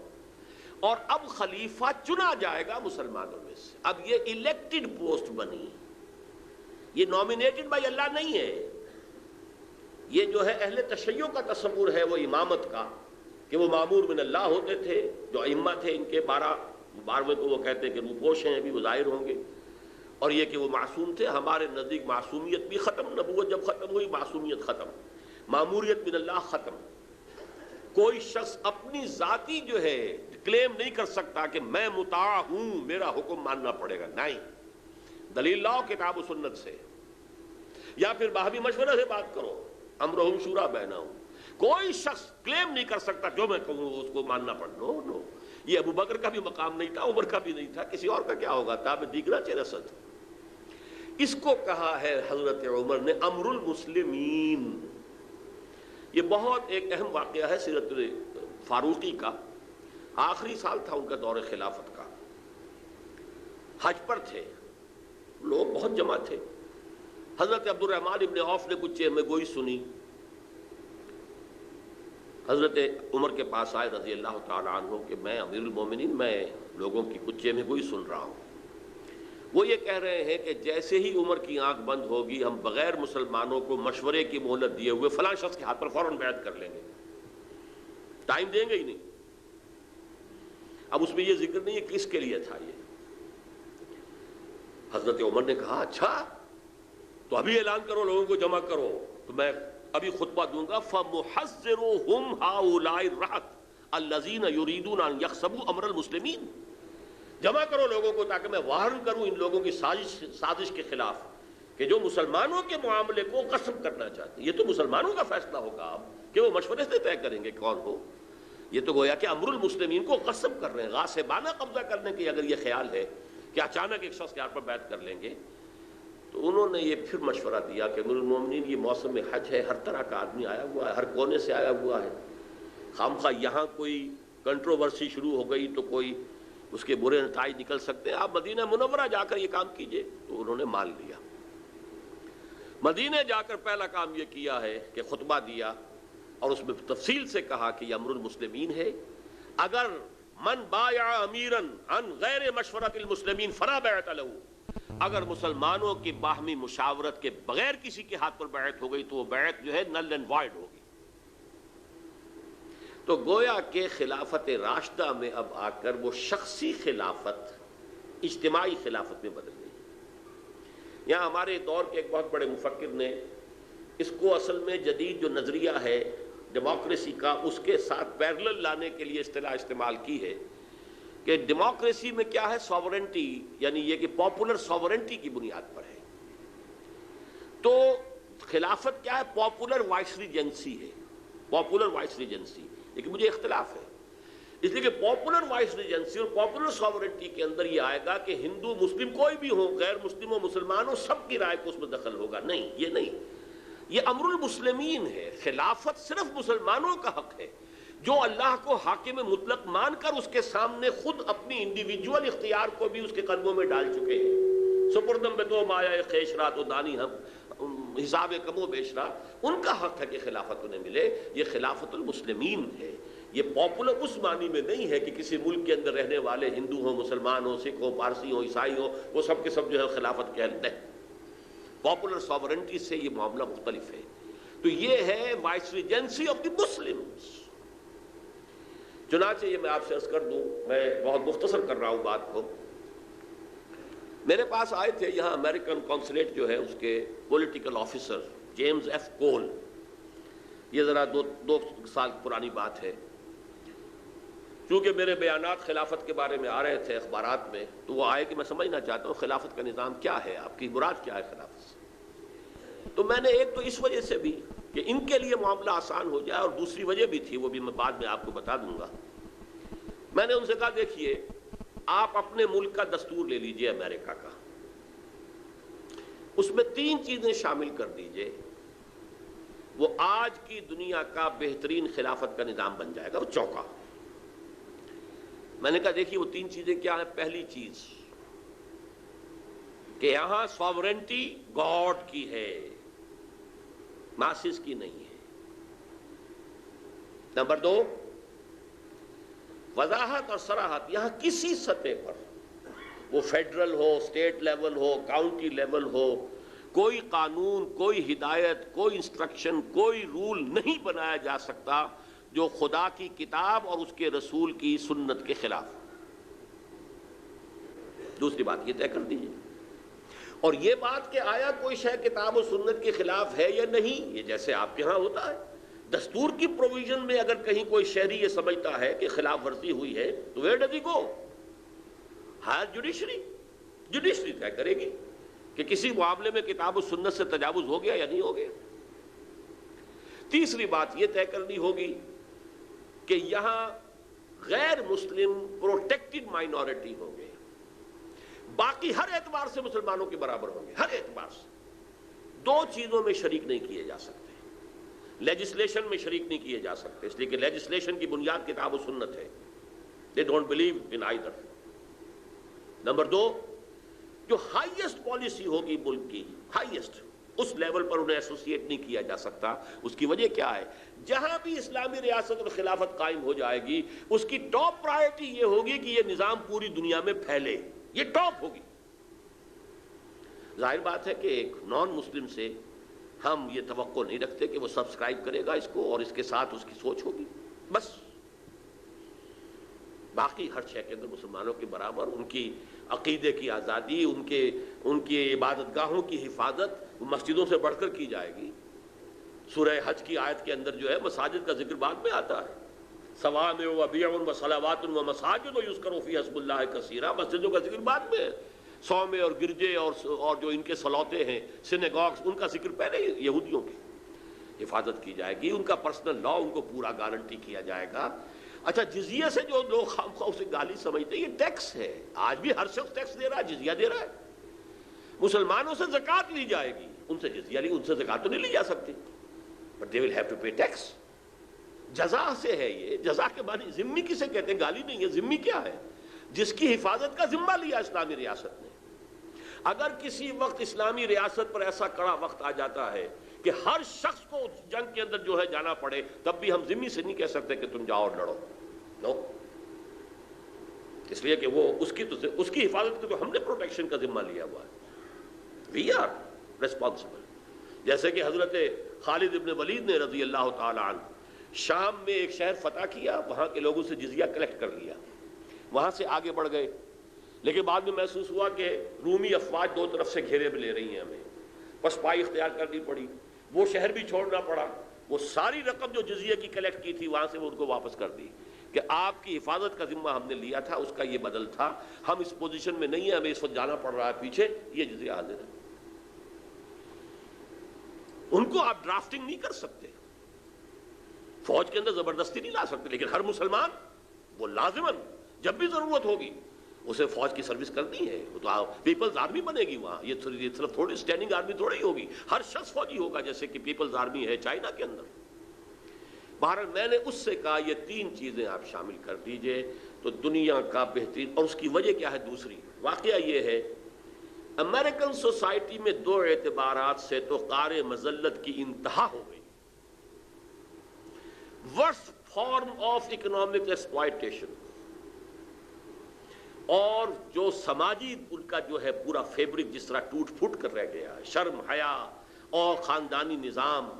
اب وہ اس سے بڑی بات کیا ہوگی کہ ایک صدر جو ہے ملک کا وہ کہہ رہا ہے کہ عنقریب ہماری قوم کی اکثریت حرام زادوں پر مشتمل ہوگی، bastard people born without any bad luck. چنانچہ انہوں نے اپنے فارموں سے باپ کا نام ہی نکال دیا، اب نام ماں کا نام، بس باپ کا نام ہی مت پوچھو۔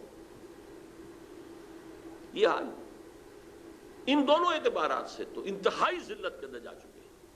مٹھی بھر یہودی سرمایہ دار ہیں، ٹریلینز کے اندر ڈیٹ ہے امریکہ کا، اور ڈیٹر کون ہے؟ قرض خواہ کون ہے؟ یہودی قرض خواہ۔ چنانچہ ساؤدرن اور ویسٹرن اسٹیٹس جو ہیں یونائٹڈ اسٹیٹس آف امریکہ کی، ان میں زبردست تحریک چل رہی ہے۔ کتنا وقت لگتا ہے اسے میچور ہونے میں میں نہیں کہہ سکتا۔ وائٹ کرسچین ملیشیاز، انہوں نے اسلحہ جمع کیے ہوئے ہیں، ان کی بڑی جو ہے جمعیت ہے۔ ان کا کہنا یہ ہے کہ federal government of the United States of America is a hostage in the hands of Jews, اور ہمیں ایک اور آزادی کی جنگ لڑنی پڑے گی، جیسے کہ ہم نے انگریزوں سے، برطانیہ سے آزادی کے لیے جنگ لڑی تھی، ایک اور جنگ لڑنی پڑے گی، اور ہمیں اپنے آپ کو آزاد کرنا ہے یہودیوں سے۔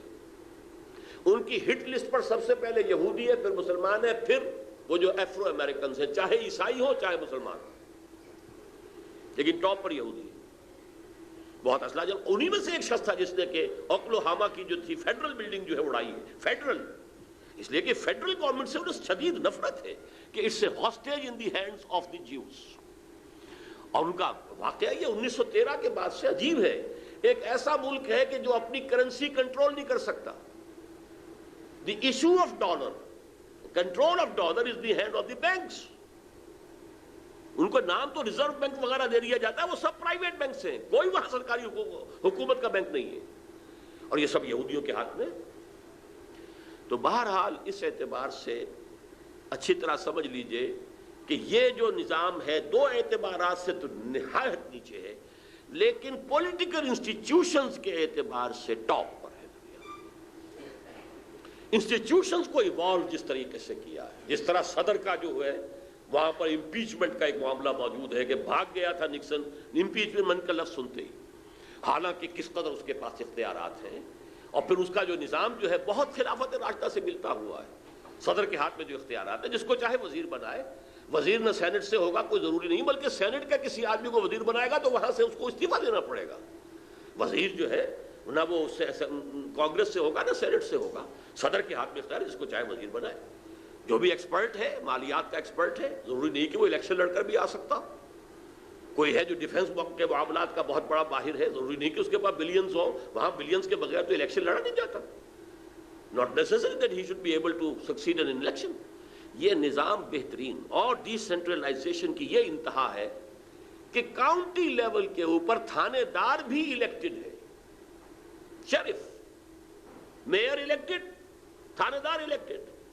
یہ سارے دھندے پولیس کے، اور یہاں سے ایس پی کو وہاں بھیج دو، اور یہ فلاں جو ہے ٹائیگر جو ہے یا کوئی اور ہے وہ اس کو وہاں بھیجو، ان کی جا کے جو ہے وہ مزاج درست کرے. قطن نہیں، لوکل آدمی ہے، شریف ہے. اور اس قدر فریڈم نظر آتی ہے پولیٹیکل، وہاں پر ہے وہ دیکھنے کو. نظام جو ہے وہ تو چونکہ ووٹنگ کا نظام ہے اور جو سارے ذرائع ابلاغ یہودیوں کے ہاتھ میں ہے، تو وہ ایک طریقے سے اس وقت ڈی فیکٹو جو ہے وہ بن گیا ہے. اس کے معاشی نظام کی وجہ سے ڈی فیکٹو تو وہ ہے ڈکٹیٹرشپ آف دی کیپٹلسٹ. لیکن انسٹیٹیوشن جو انہوں نے ڈیولپ کیے ہیں وہ میرے نزدیک سوشل ایوولوشن کی ٹاپ ہے. اس حوالے سے میں نے کہا کہ اگر یہ تین چیزیں داخل کر دی جائیں، اس دور کی بہترین جو ہے خلافت قائم ہو جائے گی. یہی وہ بات تھی کہ جو میں نے بڑی امیدوں کے ساتھ خیال تھا. 50 برس پورے پاکستان کو بننے کے بعد یہ ہوا ہے کہ مسلم لیگ کے نام سے ایک جماعت، وہ حقیقی مسلم لیگ ہے یا نہیں ہے تو نام تو مسلم لیگ ہے نا، اس سے ایک جماعت آئی ہے. اتنا ہیوی مینڈیٹ اسے ملا ہے. پھر یہ کہ خاندان وہ ہے جو مرکزی حکومت میں اور سب سے بڑے صوبے کی حکومت میں جو ہے برسر اقتدار آیا ہے، جو کم سے کم ہماری مذہبی روایات کا تو کم سے کم کاربند ہے، ان کا احترام کرنے والا ہے. مذہب کے سطح پر توقع ہوئی، اور ایک خط میں نے چھوٹا سا لکھا تھا، اور میاں شریف صاحب تینوں بیٹوں کو لے کر آ گئے، پھر دوبارہ بھی آ گئے. میں نے ان کے سامنے رکھا کہ آپ سب سے پہلے شروع کریں دستور سے. دستور کی منافقت ختم کیجئے، اس میں جو لیکیونا ہے وہ ختم کر دیجئے. یہاں شک آیا ہو، وہ ہم نے خاص طور پر ندائے خلافت کا ایک اسپیشل ایشو شائع کیا تھا، تکمیل دستور خلافت. خلافت کے دستور کے اعتبار سے جو خلا ہے، جو چھوڑے ہوئے آپ نے، جو چور دروازے، وہ بند کر دیجئے. اس کا پورا لفظ بلفظ جو ہے سدھی ہے. اور جب پرائم منسٹر ہاؤس کے اندر ملاقات کی ان سے جا کر میں نے اپنے وفد کے ساتھ، تو وہاں جنرل عبد المجید ملک نے 2 دفعہ کہا کہ میاں صاحب انہوں نے تو کام اپنا کر دیا ہے، اب تو آپ کا کام ہے. اور 2 ہی مرتبہ نواز شریف صاحب نے کہا اپنے راجہ ظفر الحق صاحب سے کہ راجہ صاحب بس پھر تیاری کیجئے اور یہ امینڈمنٹ تیار کیجئے. وہ امینڈمنٹ آئی ہے 15ویں، تو وہ جس شکل میں آئی ہے بیڑا غرق. اس کے اندر جو ہے وہ اپنی ایک خصوصی اختیار قائم کرنے کے لیے، اور اس کے اندر جو ہے دودھ کچھ تھوڑا سا دیا بھی ہے، ایک جملہ اس میں صحیح ہے، باقی اس میں مینگنیاں جو ڈالی گئی ہیں اس نے جو ہے اس کو ختم کر کے رکھ دی. یہ حال جو ہے، اور یہ وہ اسی منافقت کی بات، وعدے اور وعدہ خلافی. اتنے اونچے لیول کا آدمی جو ہے کسی ملک کے اندر، اگر وہ یہ کر رہا ہو. بہرحال خلافت کیا ہے اس پہ تو میں اس سے زیادہ اب نہیں جاؤں گا. معاشی نظام، سماجی نظام، چونکہ آج خاص طور پہ اعلان کر دیا ہے عبدالرزاق صاحب نے کہ 50% پر وہ کتاب آپ کو مل جائے گی. اس کتاب کو پڑھیے. اصلاً خلافت کیا ہے، جب تک نبوت جاری تھی وہ کیا تھی، خلافت راشدہ میں کیا تھی، اور اب کیا ہوگی، اس میں کیا فرق ہوگا. ایگزیکٹ خلافت راشدہ دوبارہ نہیں آ سکتی. خلافت راشدہ ضمیمہ تھا دور نبوت کا. جتنا تزکیہ محمد رسول اللہ نے کر دیا تھا صلی اللہ علیہ وسلم لوگوں کا، آج تو ہم توقع نہیں کرتے. وہاں لائف لانگ خلافت تھی، اور خلیفہ کے جتنے اختیارات تھے اس پہ کوئی چیکس اینڈ بیلنسز نہیں تھے. یہ چیزیں تو ہم آج نہیں کر سکتے. آج تو ہمارے پاس اس طرح کے لوگ موجود نہیں ہیں. ہمیں تو چیکس اینڈ بیلنسز کا نظام رکھنا پڑے گا. وہ انسٹیٹیوشن جو ڈیولپ ہوئے وہ لینے پڑیں گے. بہرحال اس میں تفصیل میں نہیں جانا چاہتا. اب آخری بات، قائم کیسے ہوگا. دیکھیے، سب سے پہلی بات تو یہ کہ ایک لفظ توبہ. یا ایھا الذین آمنوا توبوا الی اللہ توبۃ نصوحا. اے ایمان والو، توبہ کرو اللہ کی جناب میں، لیکن خلوص کے ساتھ، اخلاص کے ساتھ. اور یہ توبہ اشخاص سے، افراد سے شروع ہوگی. افراد کے ہاتھوں میں ہے اقوام کی تقدیر. ہر فرد ہے ملت کے مقدر کا ستارہ. یہ افراد توبہ کریں گے. اور توبہ کا مطلب کیا ہے؟ دیکھیے، کل کی کل شریعت پر نہ میں عمل کر سکتا ہوں نہ آپ کر سکتے ہیں. شریعت میں تو یہ بھی ہے کہ چور کا ہاتھ کاٹو، نہ میں کاٹ سکتا ہوں نہ آپ کاٹ سکتے ہیں جب تک کہ نظام نہیں بدلے گا۔ لیکن جتنی شریعت پر آج میں عمل کر سکتا ہوں، چاہے نکو بن جاؤں، معاشرے میں وہ کہیں دقیانوسی ہے، لیکن شریعت پر عمل کرنا ممکن ہو، اس پر عمل کرنا لازماً ضروری ہے، تب توبہ صحیح ہوگی۔ ورنہ وہ توبہ یہ نہیں ہے کہ آپ نے تارڑ صاحب نے جیسے کہا تھا کہ ایک یوم توبہ منا لو، کوئی توبہ کی تسبیحیں کرنے سے توبہ نہیں ہوتی۔ اپنی معاشرت، اپنی معاش سے جو ہمارا دائرہ ہے، جو چیزیں خلاف اسلام میں نکال باہر کرو، یہ توبہ کی شرط لازم ہے۔ یہ توبہ، توبوا الی اللہ توبۃ نصوحا۔ اور اب میں اس میں 3 کا ذرا پہاڑا پڑھوں گا آپ کے سامنے، 3 آیتیں سورہ آل عمران کی، 102، 103، 104۔ سہ نکاتی پروگرام، میری کتاب بھی موجود ہے اس پر، امت مسلمہ کے لیے سہ نکاتی پروگرام۔ پہلا کیا ہے؟ یا ایھا الذین آمنوا اتقوا اللہ حق تقاتہ ولا تموتن الا وانتم مسلمون۔ پہلے تو افراد خود اللہ کا تقوی اختیار کریں، اور وہ مسلمان ہوں، عملاً مسلمان، وہ مسلمان جس کے لیے اقبال نے کہا ہے چمی گویم مسلمانم بے لرزم کہ دانم مشکلات لا الارا۔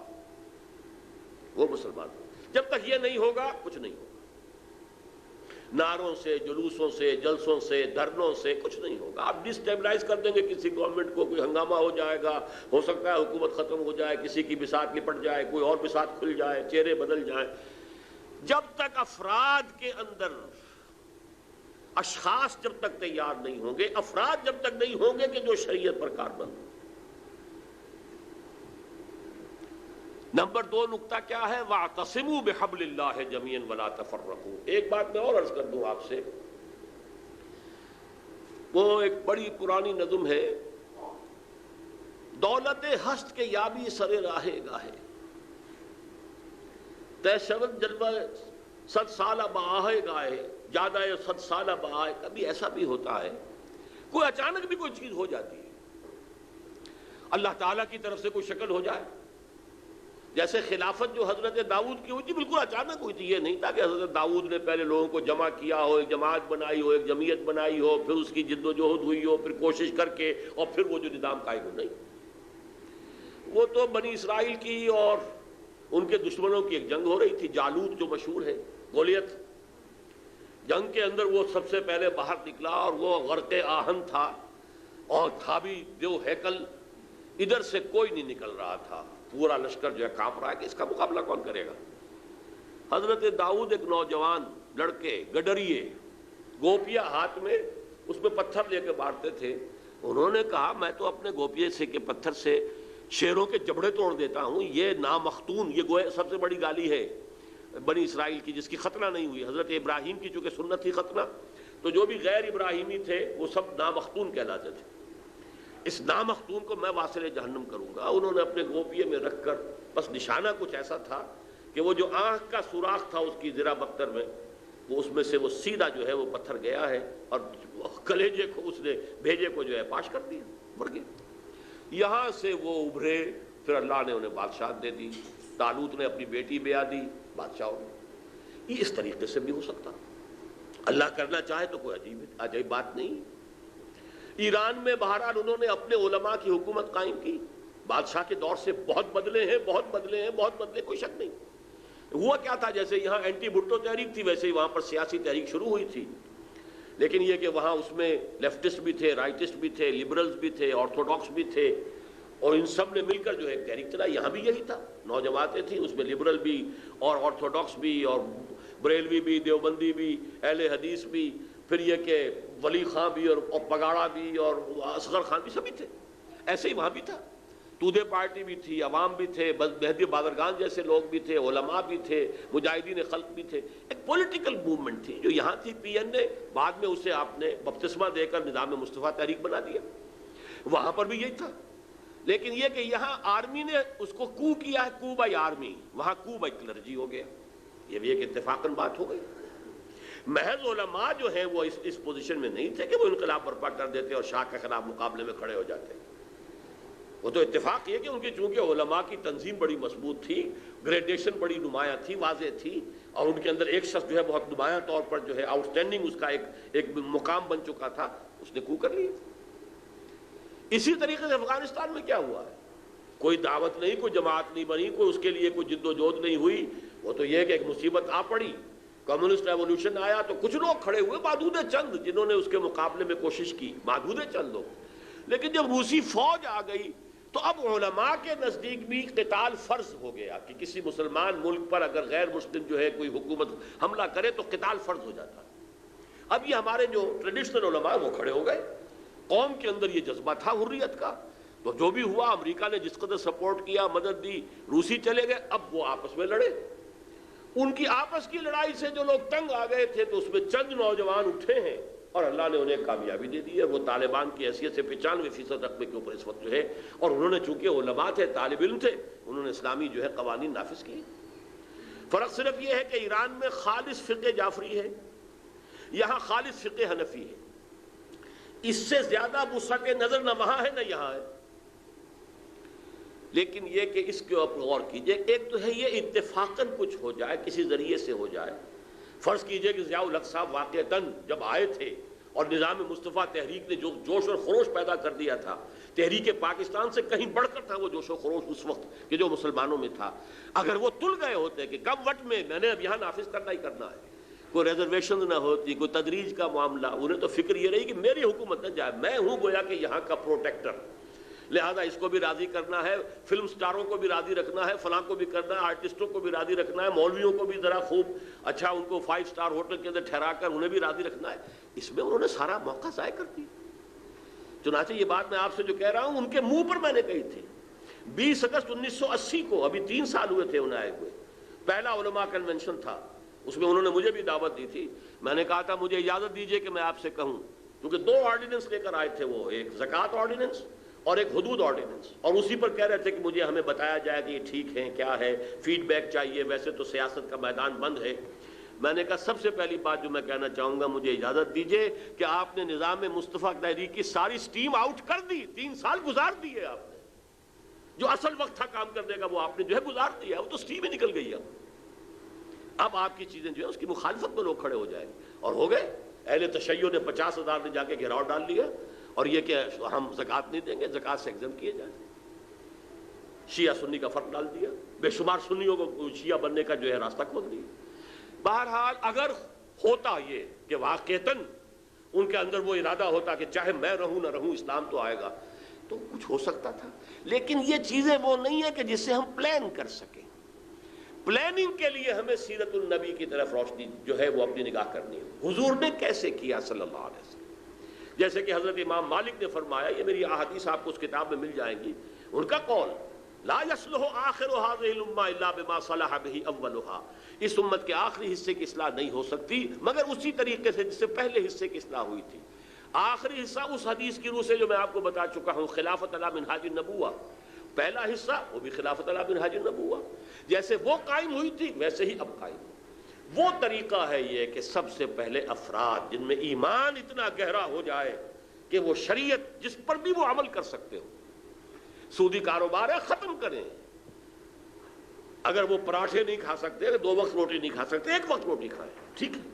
صحابہ سے بھی کہا تھا اللہ نے کہ وَلَنَبْلُوَنَّكُمْ بِشَيْءٍ مِّنَ الْخَوْفِ وَالْجُوعِ وَنَقْصٍ مِّنَ الْأَمْوَالِ وَالْأَنفُسِ وَالثَّمَرَاتِ.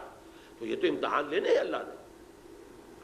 پہلا کام ہے یا ایھا الذین آمنوا اتقوا اللہ حق تقاتہ ولا تموتن الا وانتم مسلمون. دوسرا کام واعتصموا بحبل اللہ جميعا ولا تفرقوا. اب ایک جمعیت، جماعت، تنظیم، اس کے لیے جمع ہو جاؤ. حبل اللہ یہاں آیا ہے، اور حبل اللہ سے مراد وہ حدیث میں نے شروع میں آپ کو سنائی تھی، ہوا حبل اللہ المتین، قرآن مجید. لیکن یہی لفظ آیا ہے یہود کے تذکرے میں، ضربت علیہم الذلۃ اینما ثقفوا الا بحبل من اللہ وحبل من الناس. لوگوں کے ساتھ بھی ایک حبل ہو سکتی ہے اور ایک اللہ کے ساتھ حبل ہے. اللہ کے ساتھ حبل اللہ کی کتاب ہے، لوگوں کے ساتھ حبل اپنے میں سے کسی کے ہاتھ پر بیعت کرو اور اپنے آپ کو اس کے ساتھ اس رشتے کے اندر استوار کر دو، جوڑ دو، یہ جو تم کہو گے کریں گے. آج اس کی شکل ہمارے پڑوس کے اندر افغانستان میں موجود ہے.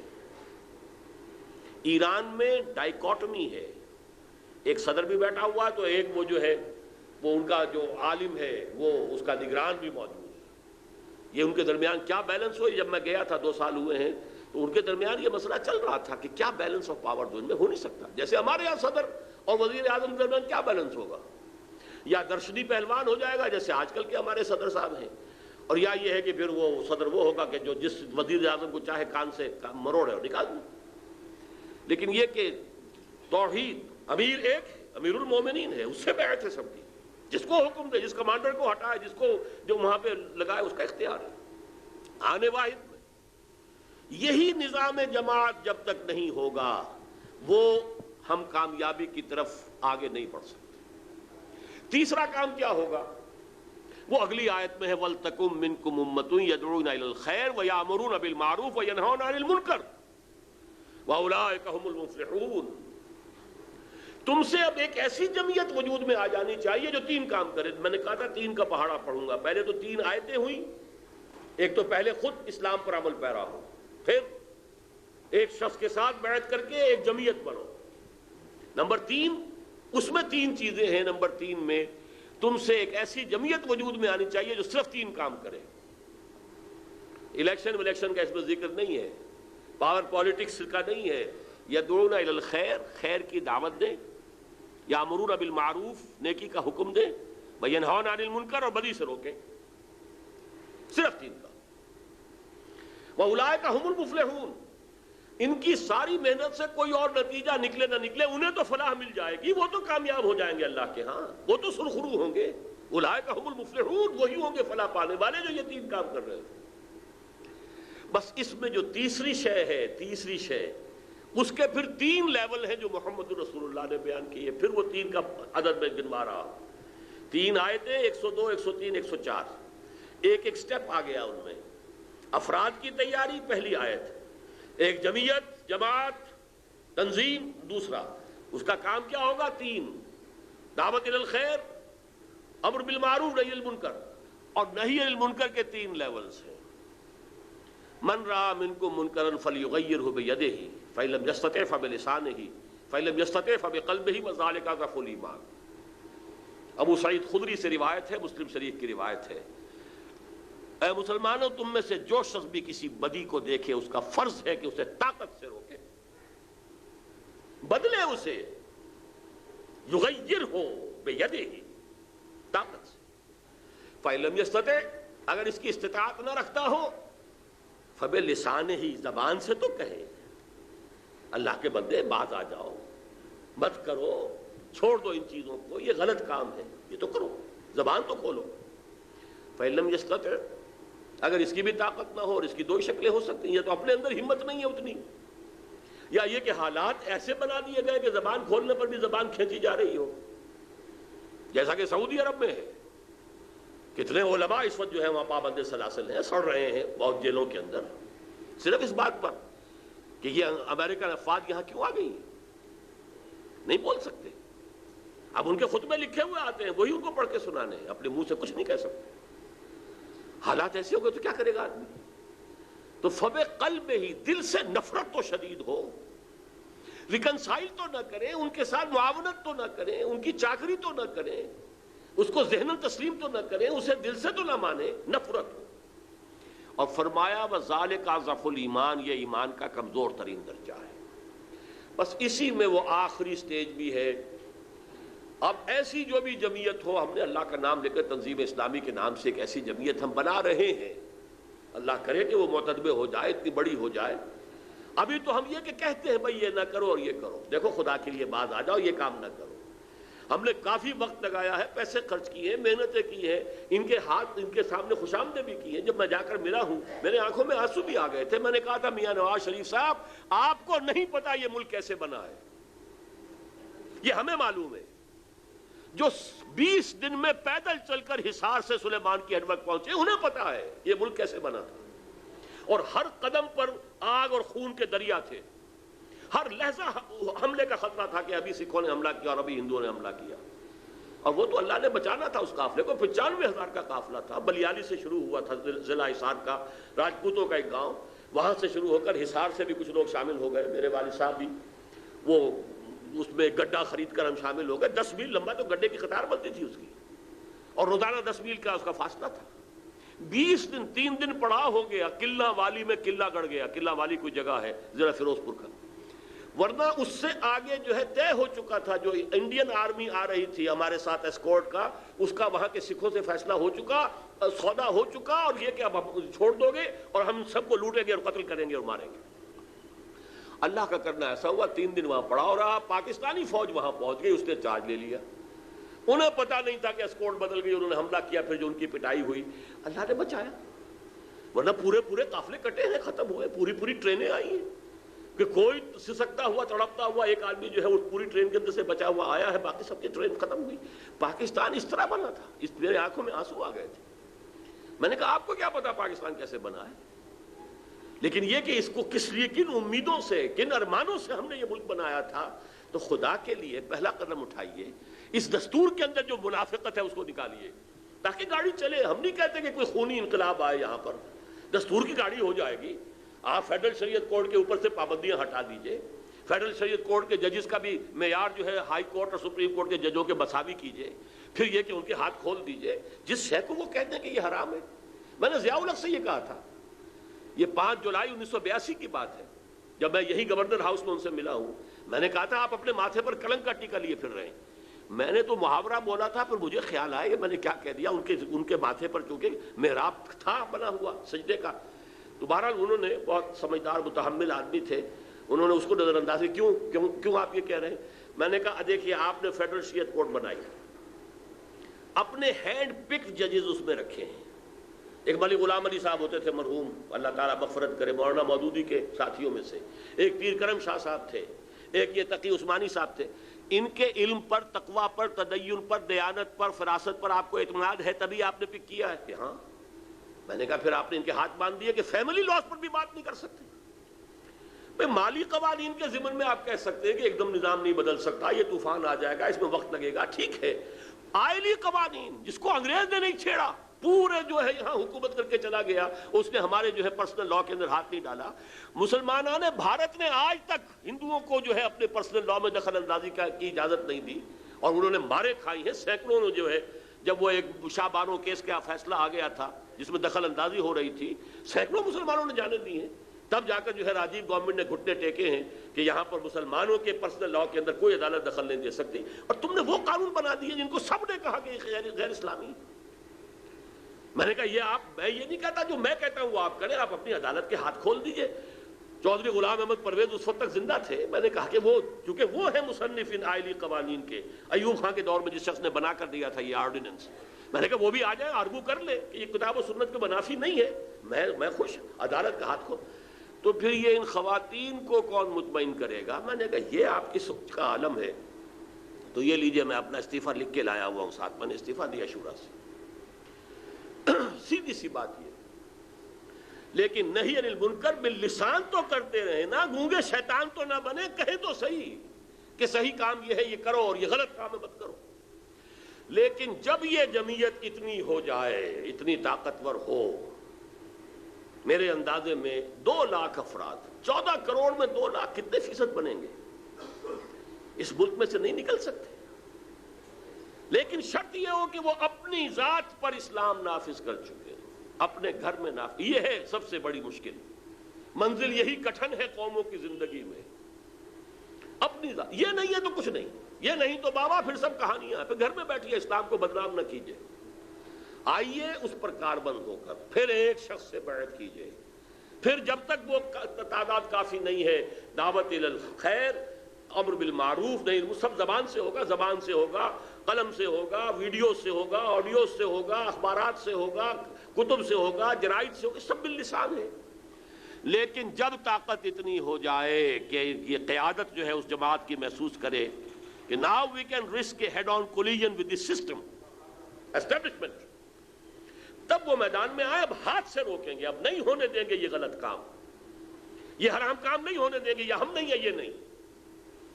گھیراؤ کریں گے، پکٹنگ کریں گے، جلاؤ نہیں کریں گے، خود مرنے کو تیار ہوں گے، گولیاں چلاؤ، مریں گے، جانے دیں گے، شہادت ہے مطلوب و مقصود مومن، نہ مال غنیمت نہ کشور کشائی، کسی کو ماریں گے نہیں۔ یہ جو غلطی ہو رہی ہے پورے عالم اسلام میں اس وقت، 2 ہی چیزیں تحریکیں ہیں پوری دنیا میں، ہے مصر میں ہے، الجزائر میں، کہاں نہیں ہے؟ یہ ترکی میں بھی اب ہو گئی تھی کہ ایک رفاہ پارٹی جو ہے انتخابات کے ذریعے سے آ گئی تھی، لیکن وہ یہ کہ ایبسولوٹ میجورٹی میں نہیں تھی، لیکن فوج نے آ کے روک دیا۔ الجزائر کے اندر بھی وہ FIS جو ہے پہنچ گئی تھی، لیکن پھر فوج نے روک دیا۔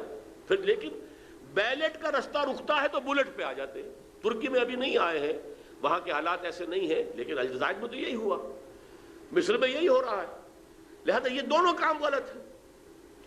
پر امن مظاہرہ، پر امن گھیراؤ اور پکیٹنگ، جیسے کہ شیعوں نے کر کے دکھا دی، اسلام آباد کا جو ہے گھیراؤ کیا سیکرٹیریٹ کا، 50,000 نے، مارو گولیاں چلاؤ ہم جتنی جب مار دو لیکن ہم نہیں اٹھیں گے۔ اور وہ چیف مارشل ایڈمنسٹریٹر کی ناک رگڑی گئی جب اس نے یہ انڈرٹیکنگ دی کہ ہاں میں تمہیں ایگزمپٹ کر دوں گا، تب اٹھے وہاں سے۔ یہ کام ہے جو کرنے کا ہے۔ اسی طرح کی ان آرمڈ ریوولٹ کر کے ایرانیوں نے بادشاہ کو بھاگنے پر مجبور کیا ہے۔ اسی کی مثال ہمارے یہاں آ گئی تھی۔ بھٹو نے کہا تھا میری کرسی بہت مضبوط ہے، لیکن جب بریگیڈیئر محمد اشرف گوندل نے یہاں ہی ٹک دی لیڈ، جس نے انکار کیا کہ نو مور فائرنگ، نو مور شوٹنگ، ہم نہیں ماریں گے اب، go and have a political settlement. اس لیے کہ کون لوگ ہیں یہ؟ our own kith and kin، ہماری اپنی قوم کے لوگ ہیں، نوجوان ہیں، ہمارے ہیں، ہم انہیں کب تک ماریں گے؟ لہذا فوج نے جب ہاتھ اٹھا دیے تب اس نے بھٹو نے بلایا تھا، پھر گفتگو ہوئی تھی۔ وہ تو یہ کہ ایئر مارشل صاحب جو ایئر مارشل جو تھے وہ علیحدہ کھڑے رہ گئے، ورنہ بہت عمدہ سیٹلمنٹ جو ہے وہ ہو سکتا تھا۔ بہرحال یہ ہے وہ راستہ کہ جس کو اختیار کر سکتے ہیں، پلان کر سکتے ہیں، بیان کر سکتے ہیں، ڈنکے کی چوٹ کہہ سکتے ہیں، کوئی ہمارے اوپر اعتراض نہیں کر سکتا کہ ہم یہ کام کرنا چاہتے ہیں، یہ ہمارا دستوری حق ہے، ہم کسی کو ماریں گے نہیں، ہم کسی کو جلائیں گے نہیں، ہم کہیں توڑ پھوڑ نہیں کریں گے، لیکن یہ بدی ہے، یہ بینک اب ہم نہیں چلنے دیں گے، یہ جاگیرداری نہیں چلنے دیں گے، یہ جو اخبارات نکلتے ہیں یہ 4 رنگی 5 رنگی تصویریں لے کر عورتوں کی اور ایکٹریس ہوگی، نہیں نکلنے دیں گے۔ ذرا سا گھیراؤ کیا تھا MQM نے جنگ کا کراچی میں، حال کیا ہو گیا تھا کہ وہ یہ تھا کہ ہماری خبریں صحیح شائع نہیں کر رہا ہے، کئی دن جنگ نہیں نکلنے دیا، دفتر کا گھیراؤ کر کے پڑے ہوئے۔ اس کے بعد حال یہ ہو گیا کہ الطاف حسین کو چھینک بھی آئی تو خبر آ گئی فرنٹ پیج کے اوپر کہ آج الطاف صاحب کو چھینک آئی۔ یہ ہوتی ہے عوامی طاقت، لیکن یہ اسلام کو لانے کے لیے وہ عوامی طاقت درکار ہے جس کا نیوکلیس کم سے کم، جس کی ریڑھ کی ہڈی ان لوگوں پر مشتمل ہو۔ یا ایھا الذین آمنوا اتقوا اللہ حق تقاتہ ولا تموتن الا وانتم مسلمون۔ اب اس جد و جہد کے دوران میں اللہ کی نصرت غیبی کدھر سے آئے گی؟ آ سکتی ہے، کسی بھی طرف سے آئے گی۔ فضائے بدر پیدا کر فرشتے تیری نصرت کو اتر سکتے ہیں گردوں سے، قطار اندر قطار، اب بھی وہ دروازہ بند نہیں ہوا، غیبی نصرت کا دروازہ کھلا ہوا ہے، لیکن یو ہیو ٹو کوالیفائی، اس کا مستحق بننا پڑے گا۔ یہ ہے طریقہ اس ملک میں خلافت کے نظام کے قیام کا۔ اللہ تعالیٰ مجھے بھی اس کی ہمت دے، آپ کو بھی ہمت دے، لیکن سب سے پہلے فرد کو بدلنا ہے، اپنے آپ کو بدلنا ہے، اپنی زندگی کے اندر انقلاب لانا ہے، توبہ کرنی ہے اللہ کی جناب میں جو توبۃ النصوح ہو۔ پھر ٹھیک ہے آپ جماعت تلاش کریے، اگر مجھ پر اعتماد نہیں ہے، جہاں جس جماعت کے ساتھ بھی آپ کو، اس کے طریقہ کار کو دیکھیے، اس کی قیادت کو دیکھیے، لگ جائیے کسی نہ کسی جماعت کے ساتھ تاکہ وہ دین کی اقامت کی جد و جہد سے آپ فارغ نہ ہو، کوئی شخص بھی اس سے محروم نہ رہ جائے، اس لیے کہ یہ اس کے ایمان کا تقاضا ہے۔ اقول قولی ھذا واستغفر اللہ لی ولکم ولسائر المسلمین والمسلمات۔ Dream of Pakistan, Jinnah's dream of Pakistan was a civilized, modern, democratic and tolerant society۔ بات صحیح ہے، لیکن صرف یہ ہے کہ آپ ڈاکٹر ہیں، ذرا اس بات کو سمجھ لیجئے کہ ایک ہے سمٹمز، ایک ہے ڈیزیز۔ یہ سمٹم تو میں نے گنوائے ہیں کہ قوم جو ہے منافقت باہمی، نفاق باہمی کا شکار ہو گئی ہے، میں نے گنوائے ہیں۔ وجہ کیا ہے؟ جو ریزان دیترے اس ملک کا تھا، واحد وجہ جواز جو اس ملک کے لیے تھی، ادھر ہم نے پیش رفت نہیں کی۔ لہذا جہاں ویکوم ہوتا ہے تو ویکوم کے اندر تو پھر طوفان آتے ہیں، آندھی آتی ہے۔ اگر ہمارا جو ہے اس مقصد کی طرف فیصلہ کن انداز میں پیش رفت ہوتی، یہ افتراق اور انتشار ہوتا ہی نہ۔ اور اچھی طرح سمجھ لیجئے 1947 تک ہندو کو میں نے مانا ہے کہ ہم سے زیادہ تعلیم یافتہ، زیادہ سرمایہ دار، لیکن کندھے سے کندھا ملا کر ہم نے قیادت دی ہے ہندوستان کے اندر، مسلمانوں نے برابر کی قیادت تھی۔ اس صدی کے آغاز میں تو قیادت تھی ہی مسلمانوں کی، لیکن یہ کہ اس کے بعد بھی ظاہر بات ہے کہ ہندو کی اتنی بڑی جو طاقت جس کا مقابلہ کیا ہے، ہمارے یہاں انٹلیکچوئلز کوئی کم نہیں تھے، ہمارے یہاں علامہ اقبال جیسی شخصیتیں پیدا ہوئی ہیں، پورے یونیورسلی ایکنالجڈ ہیں۔ آج جو ہمارا قید و رجال ہو گیا، اس کی وجہ یہ ہے کہ ہم اس سے چلے نہیں ہیں، جس کی وجہ سے یہ ساری چیزیں جو ہیں یہ بالکل جو ہے مرجھا کر رہ گئی۔ حضرات کی ایک اعلان بھی سن لیجیے، آج کی تقریر کے کیسٹس، آڈیو کیسٹس تیار ہو گئے ہیں، جو حضرات بھی لینا چاہیں باہر کے مکتبے پر دستیاب ہیں، وہ وہاں سے حاصل کر سکتے ہیں۔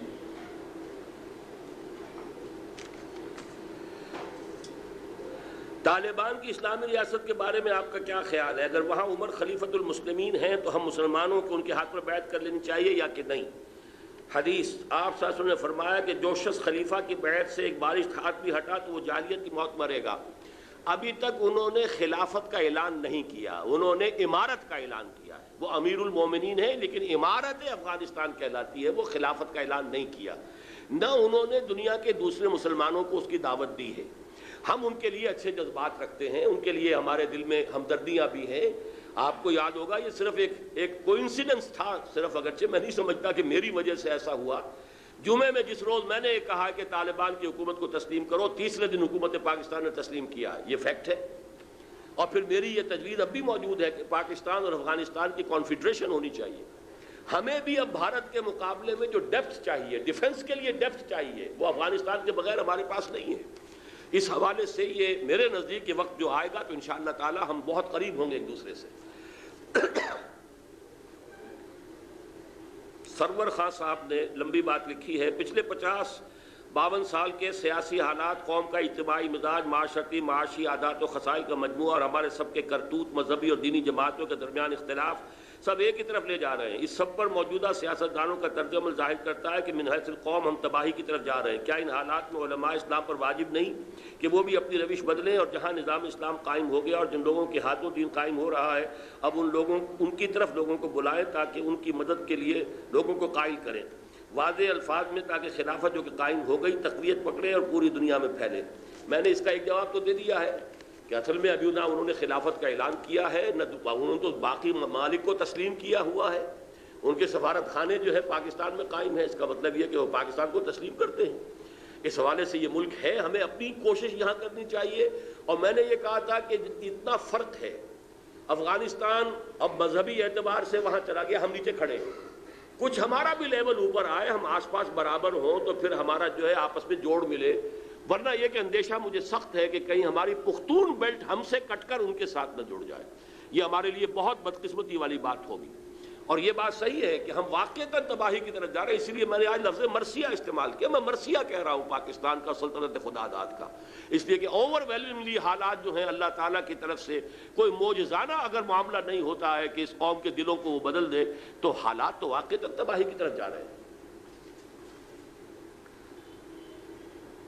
زبیر احمد خان صاحب، ہمارے بینکوں میں سودی نظام چل رہا ہے، جبکہ اس رقم سے جو کھاتے والوں کو دی جاتی ہے اس میں سے زکوٰۃ کاٹی جاتی ہے۔ کیا یہ سوالات کاہے کو کر رہے ہیں آپ؟ یہ چیزیں جو ہیں یہ عام علماء سے بھی آپ پوچھ سکتے ہیں، لیکن یہ کہ یہ جو میری گفتگو سے متعلق مسائل تھے ان سے بات کریں۔ بینکوں کا ملازمت، ظاہر بات ہے کہ بینک جو ہے سود کا سب سے بڑا اڈا ہے۔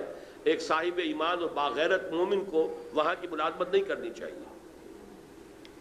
جمہوریت کے ذریعے سے اسلامی ریاست قائم ہوتی ہے، قرآن و حدیث کی روشنی میں بتائیں۔ جمہوریت سے مراد دو ہے، ایک ہے الیکشن کے راستے سے کوئی امکان ہی نہیں، لیکن جمہوریت ہی ایک حصہ یہ ہے کہ آپ ایجیٹیٹ کر سکتے ہیں بشرطے کہ آپ پیسفل ہو۔ یہ جمہوریت کا حصہ ہے، جو کہ سعودی عرب میں نہیں ہے۔ وہاں دو آدمی نہیں مل کے بیٹھ سکتے اور کوئی مشورہ کر سکتے، لیکن یہ کہ یہاں پر ہمیں یہ حق حاصل ہے، اللہ کا شکر ہے۔ اس اعتبار سے اگر اس ملک میں خلافت آئے گی، وہ عہد حاضر کی جو بہترین خلافت ہوگی وہ اس ملک میں قائم ہوگی۔ فکری پس منظر ہے بہت بڑا اس ملک کا، لہذا لیکن یہ کہ بہرحال الیکشن کے ذریعے نہیں آ سکتے۔ گزارش ہے کہ آپ نے 2 لاکھ افراد کی بات کی، کیا ہم مذہبی جماعتوں کے سربراہوں کو قائل کر کے حاصل نہیں کر لیں گے کہ 3-4 اسلامی تحریکوں کے سربراہوں کو ملا کر مقاصد حاصل کر لیں؟ اسلامی تحریکوں کے سربراہ جو ہیں وہ ہر ایک اپنی اپنی ڈفری، اپنا اپنا راگ بجا رہا ہے، ہر ایک کی اپنی قیادت ہے۔ اکثر مذہبی جماعتیں فرقے وارانہ ہیں، ان سے آپ وہ کیا توقع آپ کریں گے؟ ہم نے تو کوشش کی تھی اسلامی متحدہ اسلامی انقلابی محاذ، نہ جماعت اسلامی نے ہمیں گھاس ڈالی، نہ جمعیت علماء اسلام اس کی طرف متوجہ ہوئی، کوئی بھی بڑی جماعت آنے کو تیار ہی نہیں ہے۔ ہم نے بڑی کوشش کی ہے، پورا یوں سمجھیے 6-7 مہینے اس کام میں لگائے ہیں، اور منہاج محمدی کانفرنسیں کی ہیں پشاور میں، پنڈی میں، لاہور میں، فیصل آباد میں اور کراچی میں کانفرنسیں کی ہیں، علماء کو بلایا ہے، لیکن نہیں کرنے کو تیار، اب کیا کریں؟ اصل بات یہ ہے کہ آپ بھی جو یہ سوال کر رہے ہیں نا، برا نہ مانیے، آپ بھی علماء کے سر پہ رکھ کے خود فارغ اپنے کو کرنا چاہتے ہیں، جماعتوں کے سر پہ کھاتے میں ساری بات ڈال دو، مجھے کچھ نہیں کرنا، جبکہ میں نے آپ سے کہا ہے آپ کھڑے ہوں، آپ اپنے آپ کو بدلیں، پھر کوئی جماعت بھی آپ کو جو بہتر نظر آئے اس کو آپ قبول کر لیں، اس کو اختیار کر لیں۔ کیا مسلمان بغیر خلیفۃ المسلمین کے اسلام کو پھیلانے کے لیے جہاد کر سکتے ہیں؟ یقیناً کر سکتے ہیں۔ اگر کسی بھی مسلمان ملک پر کوئی کافر طاقت قوم حملہ کرے تو چاہے وہاں کا نظام کچھ بھی ہو، مسلمانوں کے ذمہ ہو جاتا ہے دفاع کرنا، کہ وہ اپنی حفاظت کے لیے، اپنی آزادی کی حفاظت کے لیے جنگ کریں، اور یہ بالکل ایسے ہی ہے کہ اس میں چاہے وہ جہاد فی سبیل اللہ کی شرائط پر پورا نہ اترتا ہو، لیکن یہ کہ اگر وہ اپنی آزادی کی حفاظت کے لیے جنگ کریں گے، جان دیں گے، شہید ہوں گے، جیسے کہ حضور نے فرمایا کہ من قتل دون مالہ فہو شہید، کوئی مسلمان اپنے مال کی حفاظت کرتے ہوئے مارا جائے وہ بھی شہید ہوتا ہے۔ تو مال سے کہیں بڑھ کر شے اپنی آزادی کا تحفظ ہے، اس حوالے سے یہ جنگ ہو سکتی ہے۔ کیا ایک مسلمان کے لیے خلافت کے لیے جدوجہد کرنا فرض ہے؟ دین میں یہ کس طرح سے ثابت ہے؟ دین میں اس طور سے ثابت ہے کہ دین نے کہا اقیم الدین، دین کو قائم کرو۔ کس سے کہا ہے؟ اگر آپ سے کہا گیا اقیم الصلاۃ، وہ فرض ہوگی کہ نہیں ہوگی؟ نماز قائم کرو، فرض ہو گئی یا نہیں؟ سورہ شورى میں فرمایا آیت نمبر 13 میں اقیم الدین، دین کو قائم کرو، فرض ہو گیا کہ نہیں؟ دین کو قائم کرنا ہی خلافت کو قائم کرنا ہے، اسے آپ دین کو قائم کرنا کہہ لیں، اسے اللہ کی حکومت قائم کرنا کہہ لیں، اسے بائبل کی اصطلاح میں ڈیوائن کنگڈم آف ہیون آن ارتھ، آسمان کی حکومت ہو زمین پر، یہ بھی اصطلاحات ہیں، اس میں کوئی فرق واقع نہیں ہوتا۔ حضرت مدنی کا جو واقعہ پاکستان بننے کے حوالے سے لکھا جا سے بتایا گیا ہے کہ پاکستان کے قیام کا فیصلہ ہو چکا ہے، تو پھر انسان کی کوشش اور عمل کا کیا حال ہوگا؟ یقیناً انسانوں کی کوشش کو دخل ہوتا ہے، اس کے بعد فیصلے اللہ کے ہاں سے ہوتے ہیں۔ صحابہ کرام نے جانیں دیں، اپنی قربانیاں دیں، محنتیں کی، تو اللہ کی نصرت بھی آ گئی، لیکن یہ نہیں ہوتا کہ اچانک جو ہے اللہ تعالیٰ جو ہے اسی طریقے سے چھپر پھاڑ کر کسی کو کچھ دے دے۔ آپ نے اپنی مفصل تقریر میں اپنی جس ضمنی جماعت جو کہ ریولیوشن پر کام کرے گی کا ذکر کیا ہے، ذرا تشریح کر دیں۔ اصل میں چونکہ جو موضوع تھا میں نے اسی تک اپنے آپ کو رکھا ہے۔ تنظیم اسلامی اسی انقلاب کو اسی طریقے پر کرنے کے لیے کوشش کر رہی ہے۔ ہمارا اس وقت کا مرحلہ دعوت، تنظیم، تربیت اور نہی عن المنکر باللسان، زبان سے۔ ہمارے پاس ابھی اتنی طاقت نہیں ہے کہ ہم کھڑے ہو کر اور چیلنج کریں اس سسٹم کو۔ جب وہ طاقت ہوگی انشاءاللہ میدان میں آئیں گے، لیکن وہ طاقت تب ہوگی جب آپ اس کے لیے کمر کسیں گے اور ساتھ دیں گے۔ بس جی، بہت شکریہ حضرات، دعا مانگ لیجئے۔ اب آپ نے بڑی محنت کی ہے، اس حبس کی کیفیت میں اتنی دیر بیٹھے ہیں۔ الحمدللہ الذی ہدانا لہذا وما کنا لنہتدی لولا ان ہدانا اللہ۔ اگر آج کی میری گفتگو سے کوئی روشنی آپ کو ملی ہے، کوئی راستہ کھلتا نظر آیا ہے، اس پر اللہ کا شکر ادا کیجئے۔ شکر ہے اس اللہ کا، کل ثنا اس کے لیے جس نے ہمیں ہدایت عطا فرمائی، اور ہم ہرگز ہدایت نہیں پا سکتے تھے اگر اللہ ہی ہمیں ہدایت نہ دیتا۔ ربنا لا تزغ قلوبنا بعد اذ ہدیتنا وہب لنا من لدنک رحمہ انک انت الوہاب۔ پروردگار، جو ہدایت تو نے عطا کی ہے اس پر استقامت عطا فرما، اس پر عمل کرنے کی توفیق عطا فرما، اور ہمارے دلوں کو کج نہ ہونے دے۔ اے اللہ، تیرے نبی نے ہمیں بتایا ہے تمام انسانوں کے ہاتھ دل تیری دو انگلیوں کے مابین ہیں، جدھر چاہتا ہے پھیر دیتا ہے۔ ہمارے دلوں کو تقویٰ کی طرف، ہمارے دلوں کو جہاد کی طرف، ہمارے دلوں کو اپنے دین کی عظمت کے لیے تن من دھن لگانے کی طرف موڑ دے۔ اللہم وفقنا لما تحب وترضى، اللہم وفقنا ان نقیم نظام الخلافت علی منہاج النبوت فی پاکستان اولا وفی کل العالم آخرا۔ ربنا تقبل منا انك انت السميع العليم وتب علينا انك انت التواب الرحيم، وصلى الله تعالى على خير خلقه محمد وآله واصحابه اجمعين برحمتك يا ارحم الراحمين۔